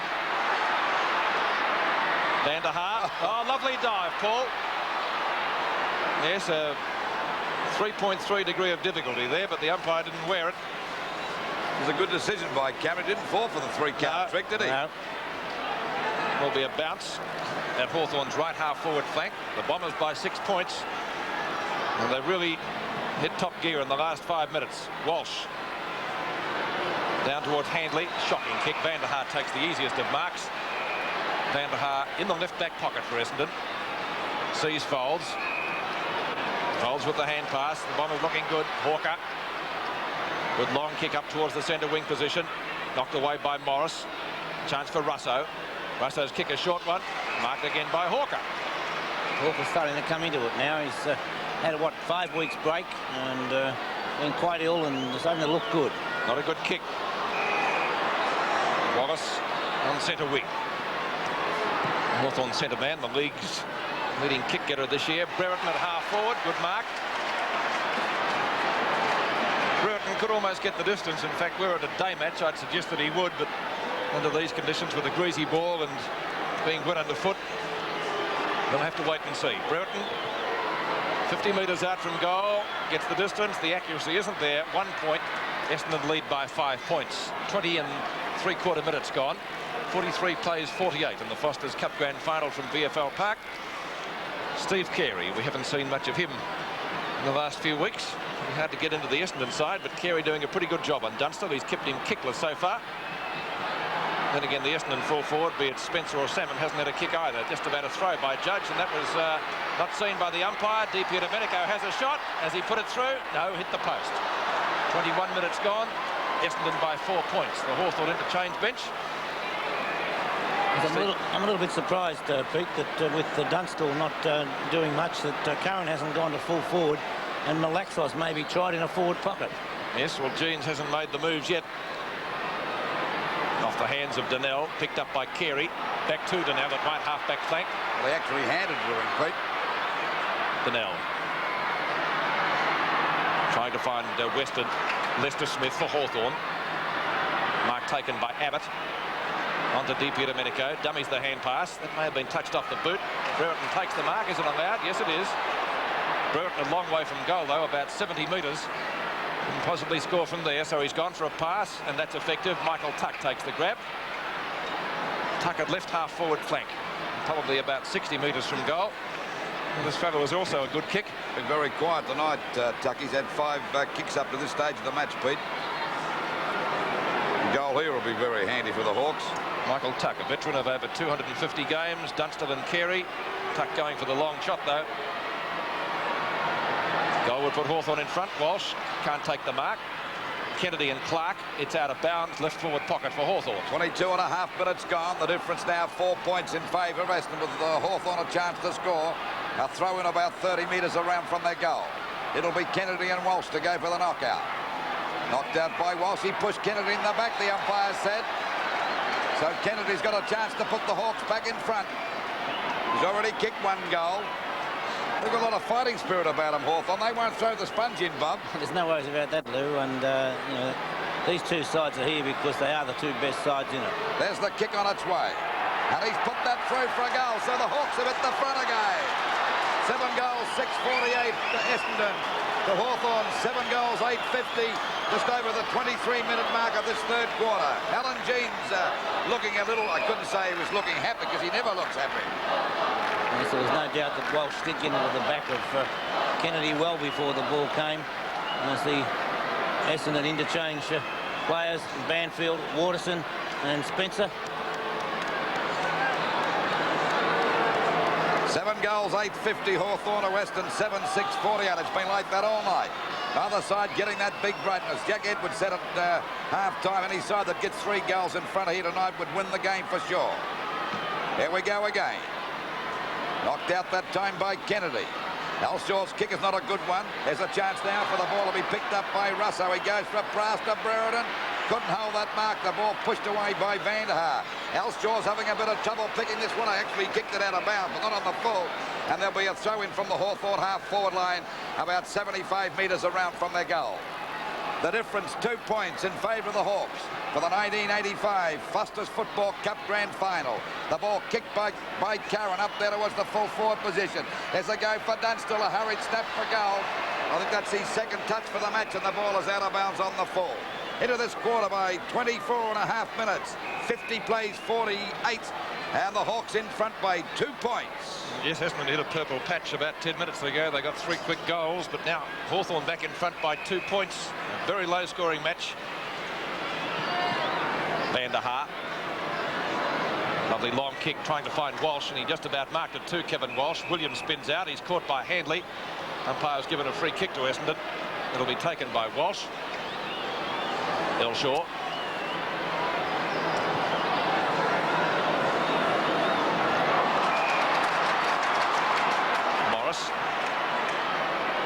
Morris to half forward. Walsh in front. Oh, Curran was the flyer. Couldn't complete the mark. Dunstall off the ground and Whitman on the ground. Pete for Hawthorn. Folds his kick towards the boundary line. Will just about get there. In fact, it does. Yes, Dunstall hasn't been able to handle the conditions tonight at all, and obviously Alan Jeans, feeling a more mobile player like Whitman, will be able to handle him just a little bit better. Dunstall in the bench, or on the bench.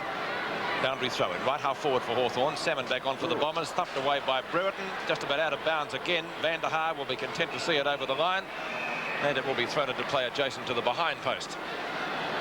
We're playing time on now in the third quarter, only 2 points in it. The Hawks lead by 2. Essendon hit the lead about midway through this quarter, but Hawthorn replied through John Kennedy. Over the tuck. Handley gets a beautiful tap out and goals. Hawthorn by 6 points. That was great play on the part of Curran, Bob. It certainly was, Lou, and Handley has had a tagging role right through tonight, and Hawthorn hope for big things from Handley as we watch on replay. Tuck gets a short kick. Curran taps it over, and the pace of Handley really showing out. Here it is again from another angle. Handley's first goal for the night, and a badly needed one for Hawthorn. Gives them some breathing space. Salmon in the ruck for the Bombers. 26.5 minutes gone. Third quarter. It won't be a long term with not much scoring. A free kick going Essendon. Now it's going Hawthorn's way. Then it will be taken by Abbott. Abbott just short of the circle, straight down the ground, looking for Brereton or Judge. Brereton, 2 hands to it, can't complete the mark. Judge comes in to back him up. Nobody can get clear. Umpire Peter Cameron sees a free kick going Essendon's way, and the recipient will be Thompson at centre-half back. 27 minutes gone of this third quarter. 8 points the difference in favour of Hawthorn. The ball kicked out by Thompson. Weston in front's got the mark.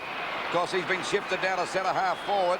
And Van der Haar down there in defence. A long kick to half. He's grabbed it. Oh, he got a heavy one that time from Swab. Knocked him right out. But I think it was a fair enough bump, but the umpire's going over to take his number. Glenn James didn't think so. Oh, I don't know, but what do you reckon, Bob? We had to go and try and stop it, Lou, as far as I was concerned. Oh, well, there Swab immediately put the arms up in the air to say it was quite legitimate, but umpire James doesn't think so. But the fastest book in the West.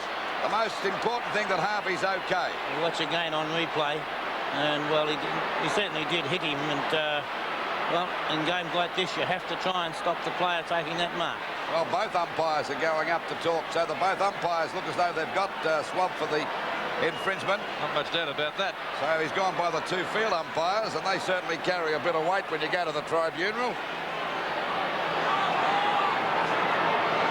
Well, it was a gutsy effort by Harvey to take that mark, and of course he's kicked 4 goals up to this stage of the match. He'd be about 55 to 60 metres out, and they're trailing at the moment by 8 points. And we're at the just on the 28.5 minute. There's the kick on its way. Doesn't make the distance. In front there was Walsh. Couldn't hold the mark. A hand pass from Weston to Elshaw. He's grabbed. Has a go at the goals. It's through. So the difference is 2 points again. He read that beautiful. A good knockout that time by Weston. 8 goals, 8.56 Hawthorn to Essendon. Their score, 8 goals, 6.54. And we saw Kevin Sheedy there, but now on replay, Weston across to Elshaw,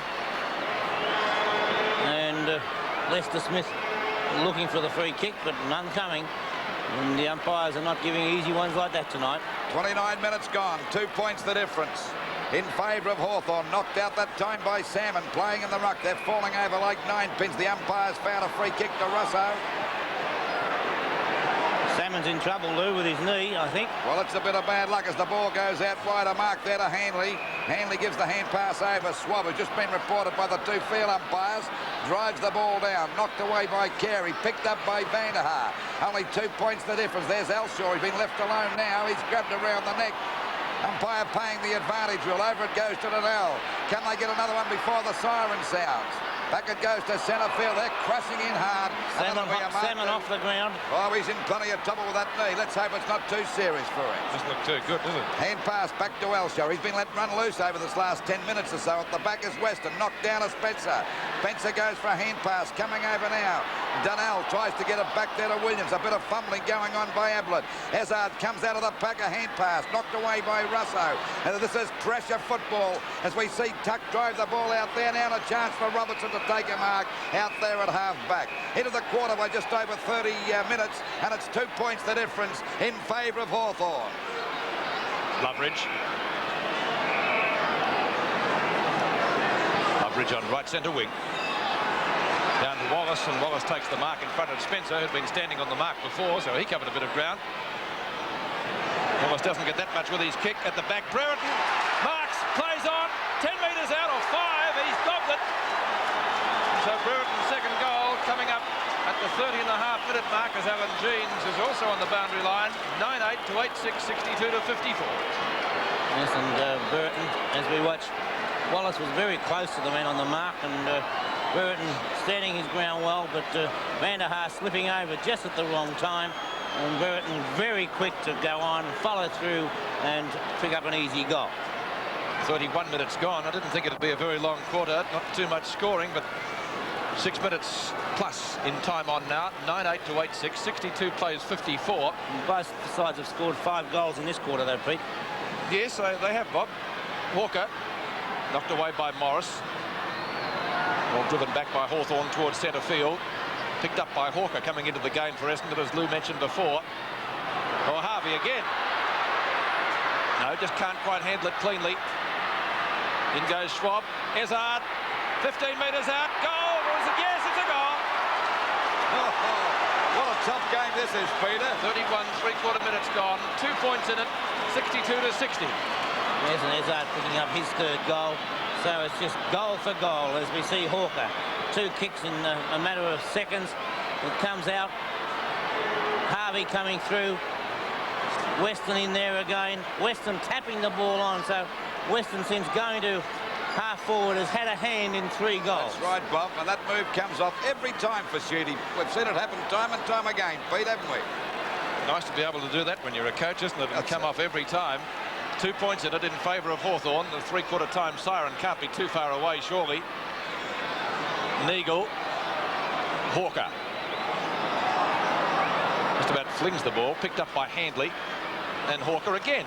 Must have been touched. The umpire calls play on. Kennedy's kick. Down towards full forward.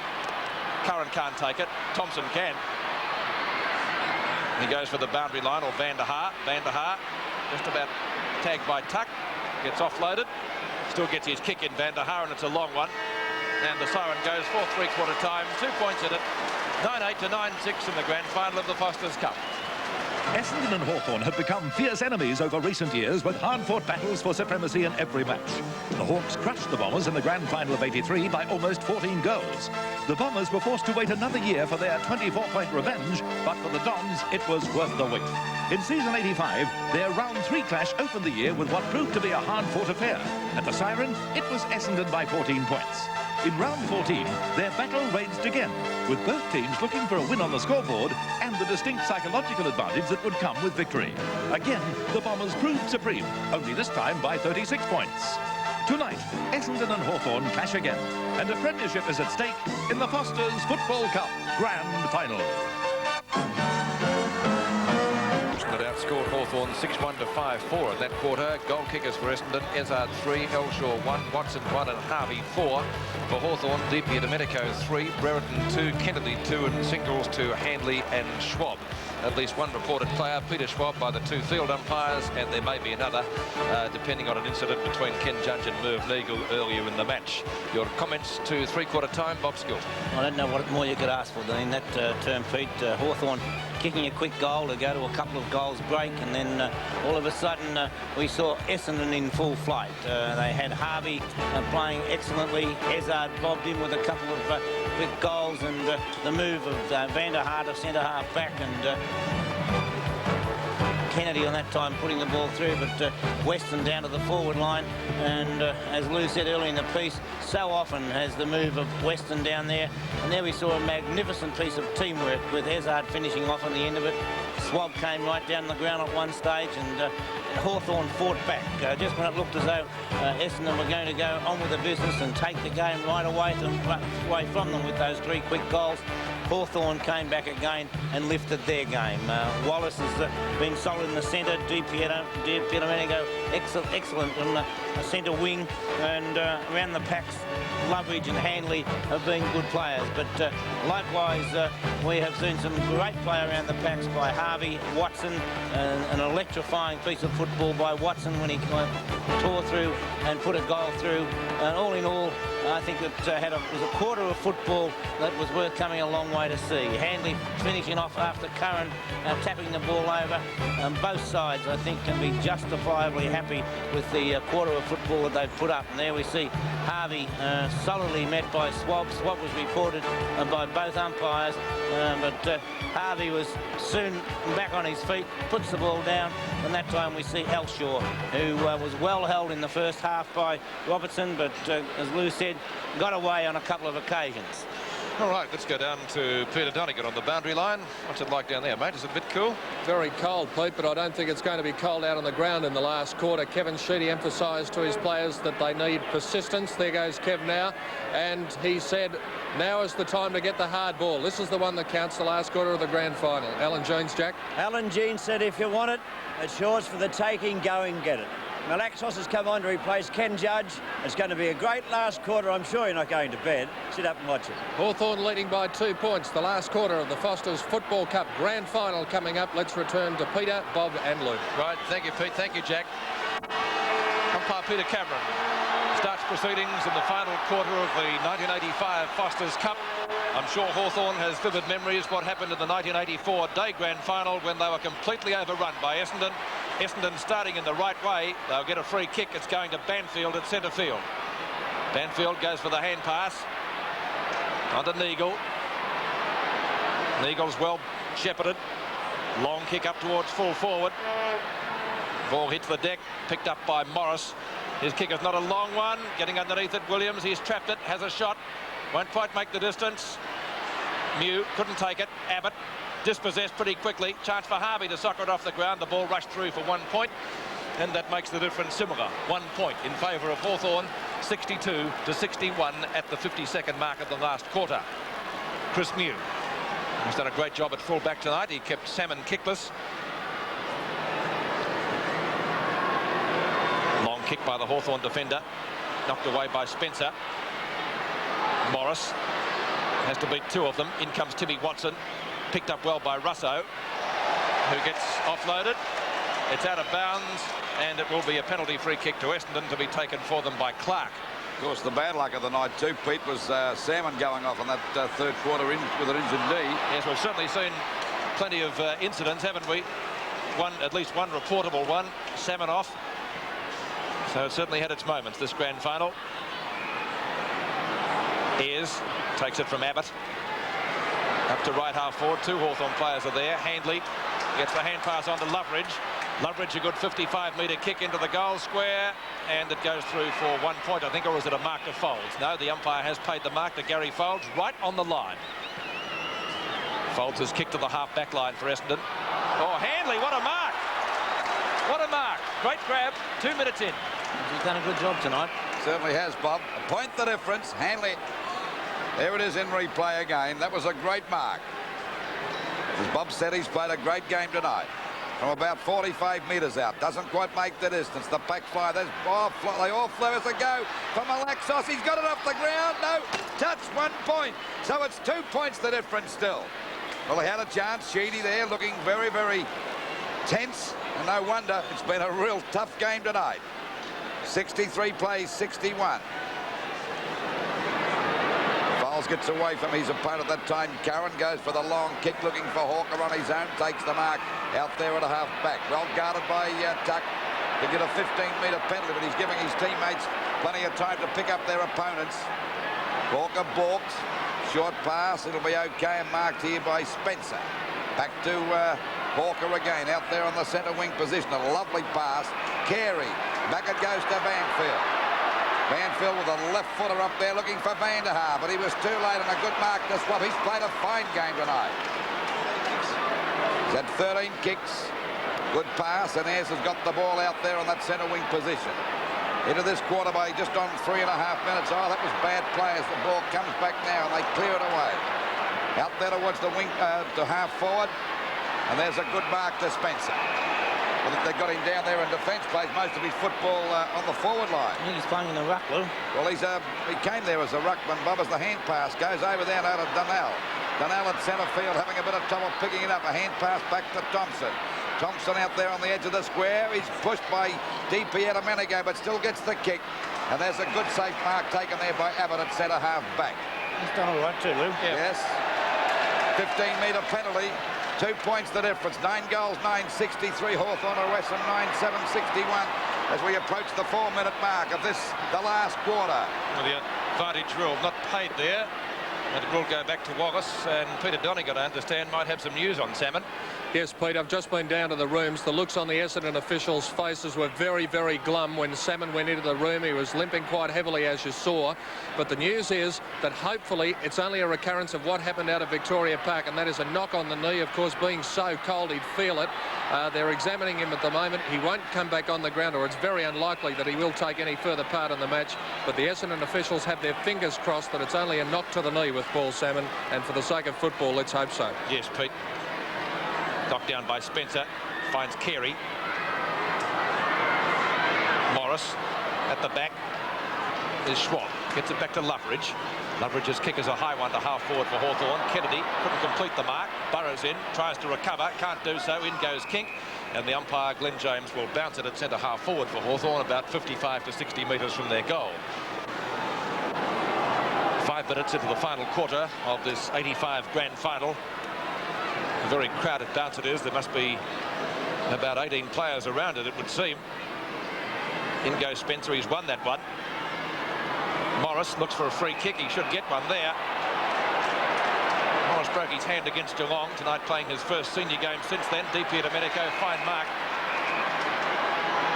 He plays on. He's gone out wide towards the pocket, trying to find Curran. No free kick.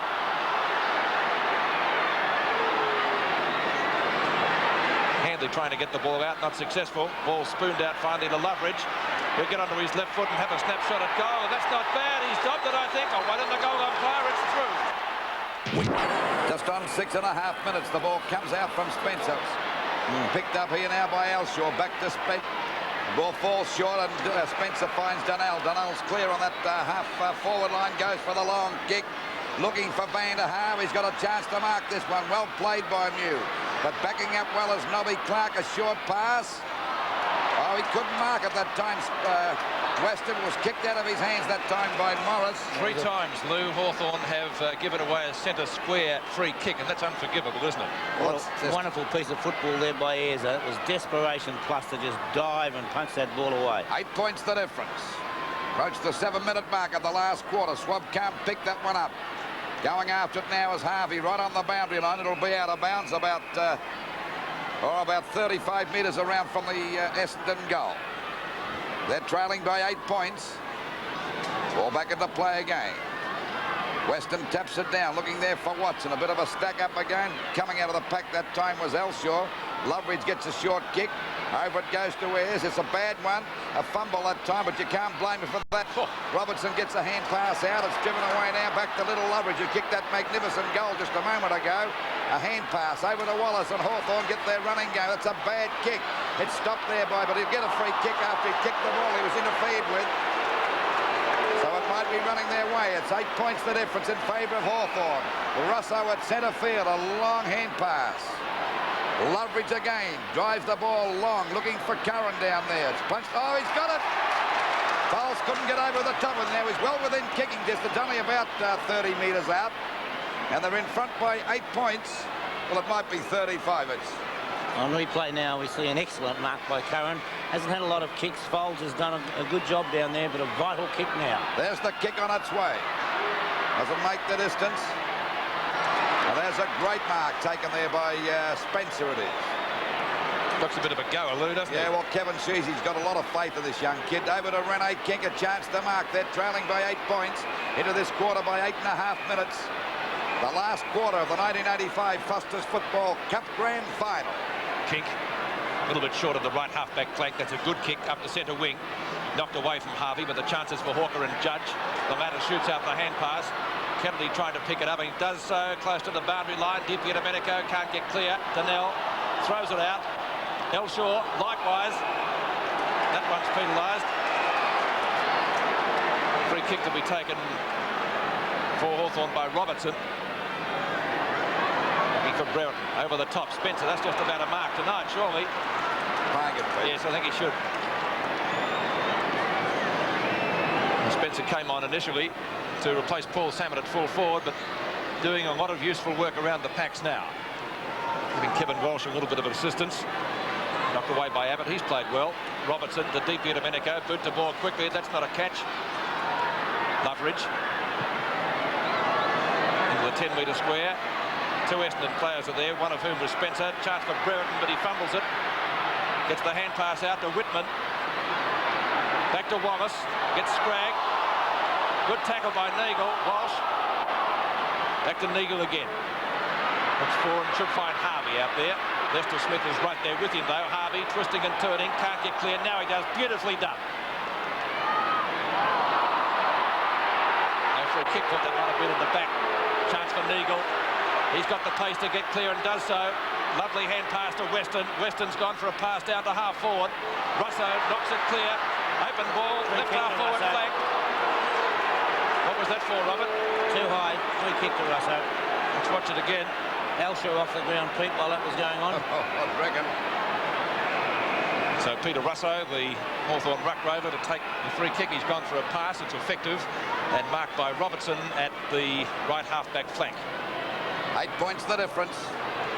Hawthorn hanging in there now. We see the mark taken out there by Morris. Out there on the centre wing position. Over the centre half forward it goes now. DP Domenico on the front posse. Punched away by Donnell. Nice play by Handley. Sends the ball up there towards Malaxos in the front posse. Punched out again by that defence. That was Clark. Back it goes down there after the wing. For down goes Fowles. And also going down with him that time was Handley. He's played a good game, Bob, hasn't he? Yes, I'm sure Hawthorn would be extremely pleased with Handley's effort. I said Spencer was a goer. Handley certainly is as well, isn't he? Well, that's Spencer knocking the ball out. Hazard and DP Domenico. There could be a clash, but it's knocked out of bounds up towards the centre wing position. Into this quarter by just on 11 and a half minutes. It's 10 goals, 9-69 Hawthorn in front by 8 points to Essendon 9-7-61. Ball back into play again. Pushed out by Abbott. Punched away again by Hawker. DP Domenico kicked off the ground again by Hawker. Back towards that half-forward line. Down goes King. That could be a free kick against him, but the umpires call play on. And the ball driven back towards the wing position by Robertson. It hits the deck. It's Abbott coming out, but then he went without the ball. Tuck goes down. Did he get one in the back? No, the umpire said it'll be a ball up out there on the centre wing position. Still 8 points the difference. Well, Hawthorn looking reasonably strong. There's Elshaw on the bench for Essendon. Kicked 6 great goals on Saturday. Back it goes to Wallace. Wallace's kick is a bit short. Looking there for Brereton. Coming out to meet it now as Walsh. He's pushed over the line. And it'll be a throw in from that half-forward line for Hawthorn, about 75 metres around from their goal. Only 12 and a half minutes gone. Punched out by Spencer again. He's doing pretty well on the ruck. Knocked on by Hazard. Backing up well as Williams. Hazard goes in again. His kick is smothered. Back it comes there to Hawker. He goes down. There's another stack up developing there, and the umpire will ball it up out there on the centre wing position. 69 plays 61. 8 points the difference in favour of Hawthorn. And they're getting pretty close to winning this 1985 Foster's Football Cup Grand Final. Punched on again by Kennedy. Hawker comes out of the pack, loses the ball, but the umpire said he was grabbed when he didn't have it. It was a pretty faint-hearted free kick just the same. Break up the pack, I think. Then the ball shot across to centre half forward. Flying high was Harvey. Couldn't hold the mark. Kicked along out wide towards Neagle by Swab. Neagle gets away from his opponent. He was grabbed. He quickly plays on out wide. Going out to meet it now is Banfield. Banfield, Abbott's there after. They both go down. Picked up now by Waterson it was, I think, and Carey finally couldn't pick it up. After him there was Whitman. The ball is forced out of bounds. Good strong play on the part of Whitman that time. 13 and a half minutes gone, and Hawthorn still in front by 8 points. Official attendance tonight, 24,812. 13 and a half minutes gone. Knocked down by Lester Smith. Handley fumbles. Chance for Williams. New. Good mark. New from full-back. Looks for a lead across the half-back line. He's found Wallace. Great mark by the Hawthorn centre man. You can see that 4 or 5 metre skid there, how slippery the surface is. Wallace a pass to Kennedy. Made a meal of that one, but of course he had plenty of opposition. Deeply Domenico grabbed too high, and he'll take the free kick on centre wing. He decides to play on. Malaxos. all sorts of trouble trying to pick it up. It was being held. I know. Robertson gets it back to Malaxos, maybe too high or maybe not. That's in the back, holding the ball. In the back. Has he played? No, it is to Hawthorn. I'm sorry, Bob. The way Peter Cameron signalled, I thought it may have been holding the ball. Kennedy with the free kick. He's kicked a couple of goals for Hawthorn. Banfield can't come up with the ball. Brereton not letting him. I think both sides are getting very, very tired, Pete. Understandable, I think, under the circumstances. Well, it's been a rugged game, hasn't it? Yes, there'll be a few It's sore been a players. real grand final. A few sore players tonight. I think the two sides that have enjoyed most would be Fitzroy and Carlton. They play these two sides on Saturday, of course. Loveridge on the boundary line. He's gone over it. It'll be a boundary throw-in about 35 metres from the point post. Didn't go out by much, and Loveridge, you can see there. Not very happy about Loveridge. The boundary umpire going a long way across to his counterpart on the other side. Now, let's see. Yes, I think he may have swung that left foot over the line. Not by much, but may have just gone over. Well, the boundary umpire was only a couple of metres behind him, so he had a perfect view of it, and we certainly couldn't argue with that. 15 and a half minutes gone. It's in Hawthorn's left forward pocket. Good tackle by Whitman. Socket off the ground. It is a free kick, says Peter Cameron to Essendon. Legal. He's played a good game tonight, hasn't he, Bob? Yes, Neagle's right back to his top form, and he's always a good contributor. Merv Neagle at the right back pocket for Essendon. Good kick by the Bombers centre man. Looking for Van der Haar, who's the flyer. Knocked away by Mew. Picked up by Tuck. Tuck's gone for a pass to Handley. Handley got rid of it pretty quickly to Wallace. Wallace twisting and turning. Great tackle. Lost it. Spencer. Oh, golly, it's tough out there. It is pretty tough out there. It will be a bounce by Peter Cameron. Will bounce at about 35 to 40 metres from the Hawthorn goal at the 16.5-minute mark of the term. 8 points the difference. Well, you wouldn't want chilblains on your ears out there. They'd certainly sting if you got one. There's the ball is pushed out by Brereton. Pushed out by Brereton again. Well, they're all having a miss and a hit there, and they can't get anywhere, and the umpire's letting it go. Finally, it's knocked out there towards that half-full back pocket position. It's a hand pass from Robertson back to DP, and a minute ago, a long shot up towards the goals. Brereton flies, couldn't hold the mark. Cowan went down. It wasn't any free kick, and that's who's that getting scragged that time? Was that? Oh, it's holding the ball against. Oh, that was a tough decision against. It's worse than that tonight, I tell you. There's a chance now. It'll go to Handley. What do you reckon about that, Bob? We'll watch it again now. Let's go to. Oh well. No, I think it was a good decision. Good decision by the umpire. So a chance here for Handley to kick goal number 2. And of course, this will put Hawthorn in front by 14 points as we approach the 17.5-minute mark of this last quarter. There it is. And that's a Hawthorn in front by 14 points. Knocked out by Spencer. Back it goes, and Hawthorn through Handley once again. The boy that Bob was talking about puts them into attack.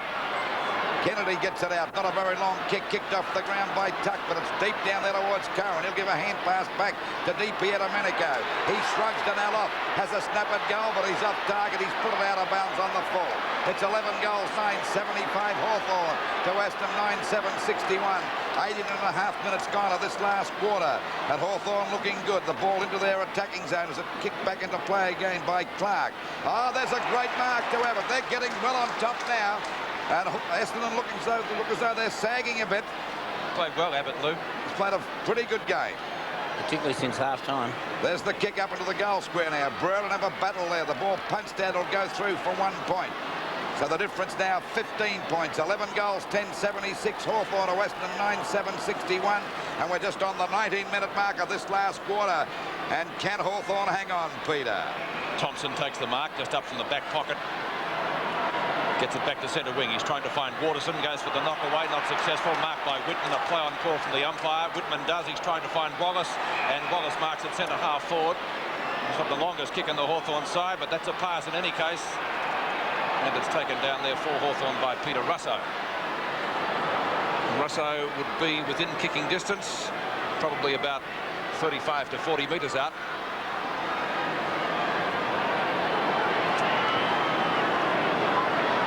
Goal square. Kennedy. Snapshot is not quite there, is it? Malaxos on the boundary line, out of bounds. So Now, a couple of close decisions, perhaps not favouring Hawthorn along the boundary there, initially to Loveridge and then to Malaxos, but both, of course, correct. Folds may get there first. He's pushed over the line by Di Domenico and will get a free kick for that offence. Gary Folds at right back pocket for the Bombers. Had a superb game on Bamble on Saturday. Right out of business. In front, Abbott again. He looks at fine for Hawthorn. So does Handley. He made a meal of that. Loveridge. Loveridge has a snapshot for goal. Will it get there? Underneath it is Spencer. It's touched through, I think, for a point by the Essendon player. Yes, it is. And so that makes the difference now. 16 points. 11-11 to 9-7. 20.5 minutes gone. Sheedy on the phone. Whitman got a hand to it. Recovering first is Waterson. Looks for a hand pass. He's trying to find the electrifying Watson and does so. The acting skipper for Essendon down to Banfield. Banfield and Schwab. Schwab will be content to see the ball over the boundary line, and at left half forward for Essendon, it will be a boundary throw in at the 21-minute mark of the quarter. Bob. I think we've seen the value of Richard Loveridge to Hawthorn tonight. Hasn't played a lot of games this season, but they really do need his pace around the place. As we watch on replay, and Timmy Watson really fell heavily on that occasion and taking his time getting up. Luckily the turf is soft. Paul Salmon, of course, already injuring his knee. That'll be an Essendon free kick. It'll go to Ezard. That left half forward flank, he took a couple of screamers earlier in the night. Under these conditions, any overhead mark is a good one. Steve Carey grabs that one quite in spectacular fashion. Carey going for a pass on his own is Renee King, marking 20 metres from goal and should bring Essendon to within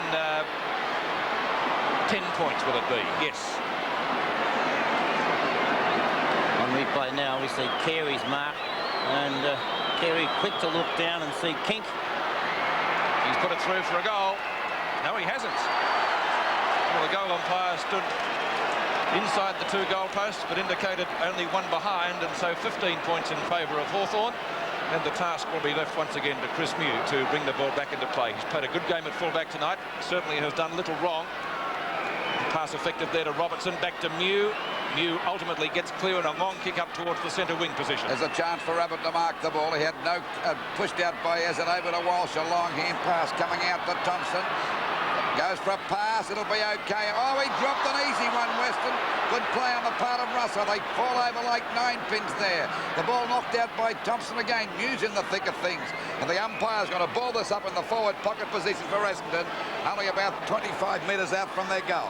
They're trailing by 15 points. Just over the 22.5-minute mark. He had a chance there to kick a goal. Weston will take the mark, Bob. There's two vital pieces of play there. The one that Kink had the chance of kicking a goal, and then Weston, well, the expression on Weston's face now shows just exactly how he feels. Ball out of bounds about 30 metres around from the Essendon goal. They're down by 15 points. Down goes Williams. He still goes after the ball. He said he's grabbed too high, and he'll take the free kick. He was a bit lucky to get that one, I would say. So Williams only about 35 to 40 metres out on a slight angle, yet to score a goal. 15 points the difference, so if he kicks one here, there's still a bit of time to go. 23.5 minutes gone just about. There's the kick on its way. And that is just about okay. It's a goal. Out of this high-five video recorder comes the best sound. Off the 24-minute mark, 77 plays, 68. 9 points the difference. Knocked out by Walsh. Comes over there to Blitty. He Pietro Manico. He's grabbed. He's thrown to the ground by Harvey. Back to the centre. Good mark for Waterson. So there's a chance now for him to go deep into attack. There's a loose man out there. Neagle's got it on his own. He'll go for a bit of a long kick, I should imagine. Up it goes there towards the full forward position. Weston in front, punched out by Mew. Backing up well as Robertson. Over it goes to Lester Smith. Back out it comes now. Russo there at half back. Got plenty of time to kick this one out towards the wing position. And there's, oh, he didn't mark that one well, but it's out of bounds. Great effort, wasn't it? Oh, well, yes, I suppose it was a pretty difficult mark. 77 plays 68, just on the 25-minute mark. 9 points the difference. And it's been a great grand final, this 1985 Foster's Football Cup. Going through now, there was Wallace. Not a great kick. It falls short. Vanderhaar, he's grabbed. Said the umpire said a push in the back. The time starting to run out there. 9 points down, and goals are hard to kick for Essendon. Short pass, back to the centre of the ground. Down goes Williams, a hand pass to Watson. tries to tap the ball on. He was grabbed. The umpire said play on a stuck up again, and there'll be a ball up down towards Essendon's centre half forward position. It's right on the edge of the square. Still 9 points the difference. 25 and a half minutes gone just about. I think for a ball up. Getting pretty close to a Hawthorn grand final win. Knocked out by Abbott. Comes back there to Kennedy. Over Hawthorn's half full, and he's gone for the boundary line. Coming out to meet it is Browden. Beats Browden and Van der Haar. And it's out of bounds about 80 metres around from the Hawthorn goal. Kink off, Baker back on. And Elshaw might be coming back on as well. Walsh in the ruck for Essendon. Contesting with Kennedy. Walsh too much height. Williams on the bottom. Can't pick it up. Paddled out to Russo. Didn't get a kick at the ball cleanly. Walsh again. Just about held it too long. Di Domenico's kick is also short. Down to Curran. In goes Waterson. Grab looks for the hand pass to Thompson. That's effective. Two Hawthorn players dive on top of the ball. Umpire Peter Cameron says holding it. They paid the West Australian umpire in the state match paid that a lot more than the Victorian umpires seem to do. I say I agree with it. Certainly breaks up the packs. Elshaw, as I said, back onto the ground. Long kick by the Essendon Rover. Abbott, great mark. Quite a solid game, isn't it? Very solid. Looks as though he could be a find in the ruck for Hawthorn. Abbott goes wide. Loveridge can't take the mark, but he's got the free kick anyway, and Lester Smith deciding not to play on. And I think wisely under these circumstances. Loveridge from right half-back flank. Short pass. Russo marks on centre wing in front of Glenn Hawker. 27 minutes gone. Probably about 3 minutes left for play. Walsh off, fine mark. Walsh at the left half-back flank. And another 15-metre penalty. Like a couple of dollars for every one of those they've dished out tonight. Certainly quite a lot. In front, Di Domenico knocked away. Williams. Hand pass on the folds. There's the siren. A very short quarter, only 27 and a half minutes. And Hawthorn have emerged victorious in the Foster's Cup for 1985. The final scoreboard, Hawthorn 11-11, 77 to Essendon 10-8, 68. And that's Hawthorn's first win over Essendon in 4 outings. The Bombers won the grand final last year. Foster's Fireworks, the last spectacular of the 1985 grand final of the Foster's Cup, which has just been won by Hawthorn. And the Foster's Fireworks illuminating the light stands at VFL Park. The crowd invading the ground, and the presentation will be done shortly in the VFL Park members area downstairs. The goal kickers for Hawthorn, first of all, Di Domenico finished up with 3. 2 to Brereton, 2 to Kennedy, and 2 to Handley. Singles to Loveridge and Schwab. And for Essendon, their major goal kicker was Mark Harvey. He got 4 goals, 3 to Izzard, and singles to Watson, Elshaw, and Williams. Just before we go to the presentation, Bob, some quick thoughts from you. So I thought it was an excellent game tonight, Pete. It's one of the most enjoyable night games that one could wish to see. A very tense, tight struggle right throughout, and I think Hawthorn and Essendon showed why they are sitting up there, not necessarily on top of the league ladder at the moment, but why they've played in the last 2 day grand finals and out there tonight. And it was a hard, tough, slogging affair, and no quarter given by either side. But I thought in the finish it was the running players of Hawthorn. So Handley was an excellent player for them. Abbott really came to light in the ruck, and Richard Loveridge was a superb player. At no stage did Di Domenico ever stop tackling fiercely, and he gave them something to kick to out there on the wing right throughout the game. And as I'm talking, you'll see some of the highlights, and Richard Loveridge really showed tonight with that, not just with that snap, but with his play around the field, just what he means to the Hawthorn side. Robert Handley, and a lovely goal by Handley, and he kicked 2 great goals tonight. And Williams, a vital kick, was at a stage when Essendon really needed it, and Williams went back and kept them within touch at that stage of the game. And there's that final siren, and you see a delighted Swab, who was a great player at half-back, and right now I don't think he'd be thinking about the fact that he's got to front the tribunal with both field umpires reporting him. But I think if you look back on the night, it was a game that Hawthorn fully deserved to win. I suppose if Essendon had won, you could have said the same thing. But right. Both sides, you know, it wasn't necessarily a great a game from the point of view of skills, but that was because of the desperation shown by both sides throughout. You played some pretty tough night games yourself, Bob. Is it much different out there at night than during a day game? I suppose the ball's obviously a lot harder to handle.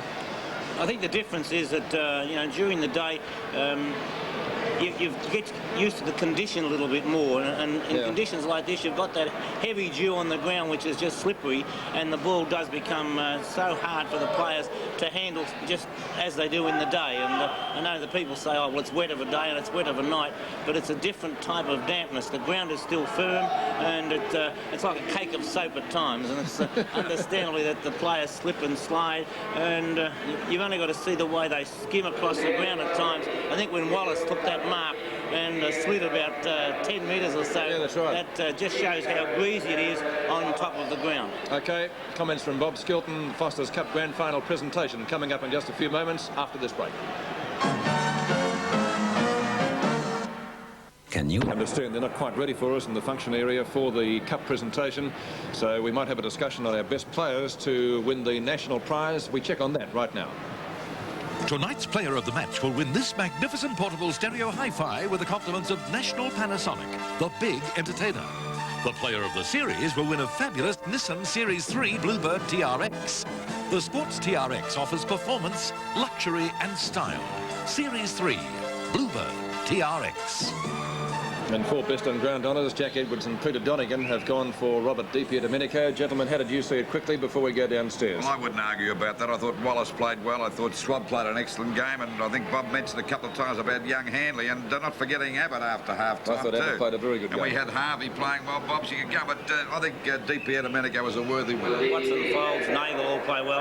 I thought Loveridge was a superb player right through the night, but Di-Domenico set things up for Hawthorn early in the piece, and then with his tackling, it's not just a number of kicks he gets, he's in there competing all the time. He was back to his best tonight. OK, Robert Di-Domenico to win the national prize, and we hope to be able to present that to him a little bit later on. They're ready for us downstairs for the presentation of the 1985 Foster's Cup. Thank you, Peter. Well, ladies and gentlemen, we've just seen a magnificent grand final between two great sides, Hawthorn and Essendon. Congratulations to them both for putting on such a marvellous show here at VFL Park tonight. Of course, there always has to be one winner and one loser, and to the winner goes the spoils. To present those spoils, it's my pleasure to introduce the chairman of Australian Football Championships, Dr. Alan Aylett. Well, ladies and gentlemen, may I, on your behalf, congratulate the players of both teams for another epic struggle. It was very, very tough and tenacious, a real old-style football game tonight. May I also take the opportunity of thanking Carlton and United Breweries for sponsoring the Foster's Cup throughout this season, and also for the wonderful promotion that they've given to Australian football throughout the land. I take another opportunity to congratulate Alan Jeans, Michael Tuck, and all the Hawthorn boys on becoming Australian football champions in the year 1985. And to present the Foster's Cup, I would like to introduce to you all the Marketing Director of Carlton United Breweries, Mr. Bruce Siney.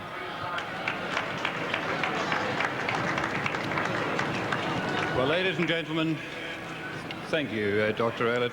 Ladies and gentlemen, on behalf of Carlton and United Breweries, makers of Foster's Lager, Australia's most famous beer, I have to say that, it's my pleasure to acknowledge our association with Australian Football Championships and Channel 7 in the staging of the Foster's Night Football Series. We've been delighted to be associated with the series, delighted to be associated with Dr. Aylett. We're very, very pleased tonight to see Jack Hamilton, the VFL Commissioner, joining us. Equally delighted to be able to work with Bob Skilton, Lou Richards, Peter Landy, and some very, very capable people in the Channel 7 organisation.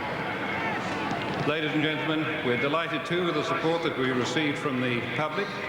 I think there's clear evidence that night football, which has been very much a part of Melbourne for many, many years, is going to stay here for many, many years, and my company, I'm sure, would like to be associated with it for a long, long time to come. It's my pleasure on, I think, your behalf, ladies and gentlemen, now to invite the captain of Hawthorn, Michael Tuck, to come forward and to take the cup.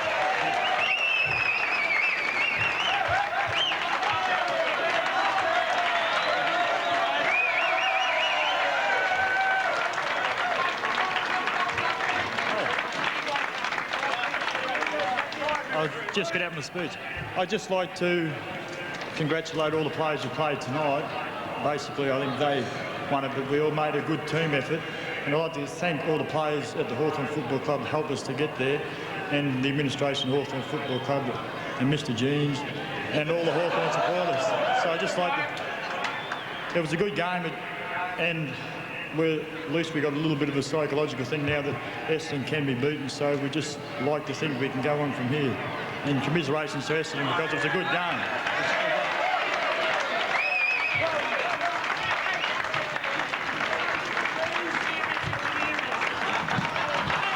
Well, as Michael Tuck holds the premiership trophy aloft, we might call on the man that Michael just spoke about, the man who's guided the Hawks to victory tonight, Coach Alan Jeans. Alan?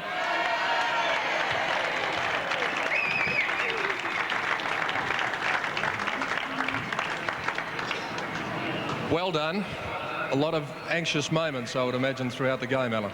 Well, yes, it was a very torrid game. We realised if we were going to win that every boy had to play somewhere near his best, and I was naturally delighted with our effort, and I'd just like to congratulate them on a great effort. We've been down. They've had the wood on us the last few games, but they were quite determined tonight, and they did justice not only to themselves but to their club and maintained the tradition of the Hawthorn Football Club. And to them, we thank them from everybody associated with the Hawthorn Football Club. Well done. To Essendon, we say commiseration. Somebody has to be a winner and a loser. Tonight we're the winners. And now we just have to settle down and get on to the day games and hope we can meet in the finals again. All right, Alan, I think you've summed it up nicely. Hawthorn coach Alan Jeans.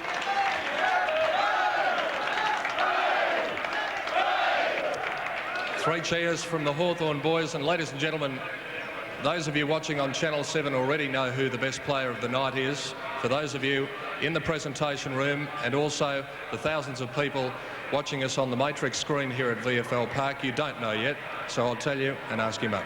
Bertie Domenico.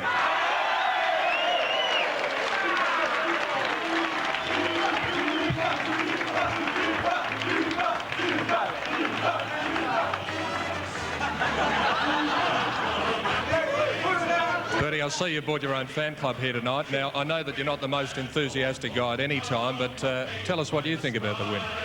I think it's pretty good, Pete. No, it was really good to get out here tonight and to play a good team effort. It's been coming over the last couple of weeks, and finally tonight we did put it together. So congratulations to the guy and to the congratulations to the guy and to the Hawthorn Football Club. The conditions out on the ground there tonight, after all the rain that we've had, it was a little bit slippery, but the ground was really in magnificent condition. Yeah, it was. I thought it was actually. The ball bounced nicely for me and that. And, you know, the Waverley ground is a good ground, especially after all the rain we have had out here in the last couple of weeks. And congratulations to the curators anyway. All right, now, before you go, just to make the prize worthwhile for being the best player, on behalf of National and Channel 7, there's your prize for the best player in the grand final. Thanks very much. I'd like to thank National and the boys upstairs who voted for me. I need one of these. Thanks very much. Good on you, Bertie. Well done. Bertie Domenico, the best player on the ground in tonight's grand final. Let's return back upstairs once again to Peter Landon.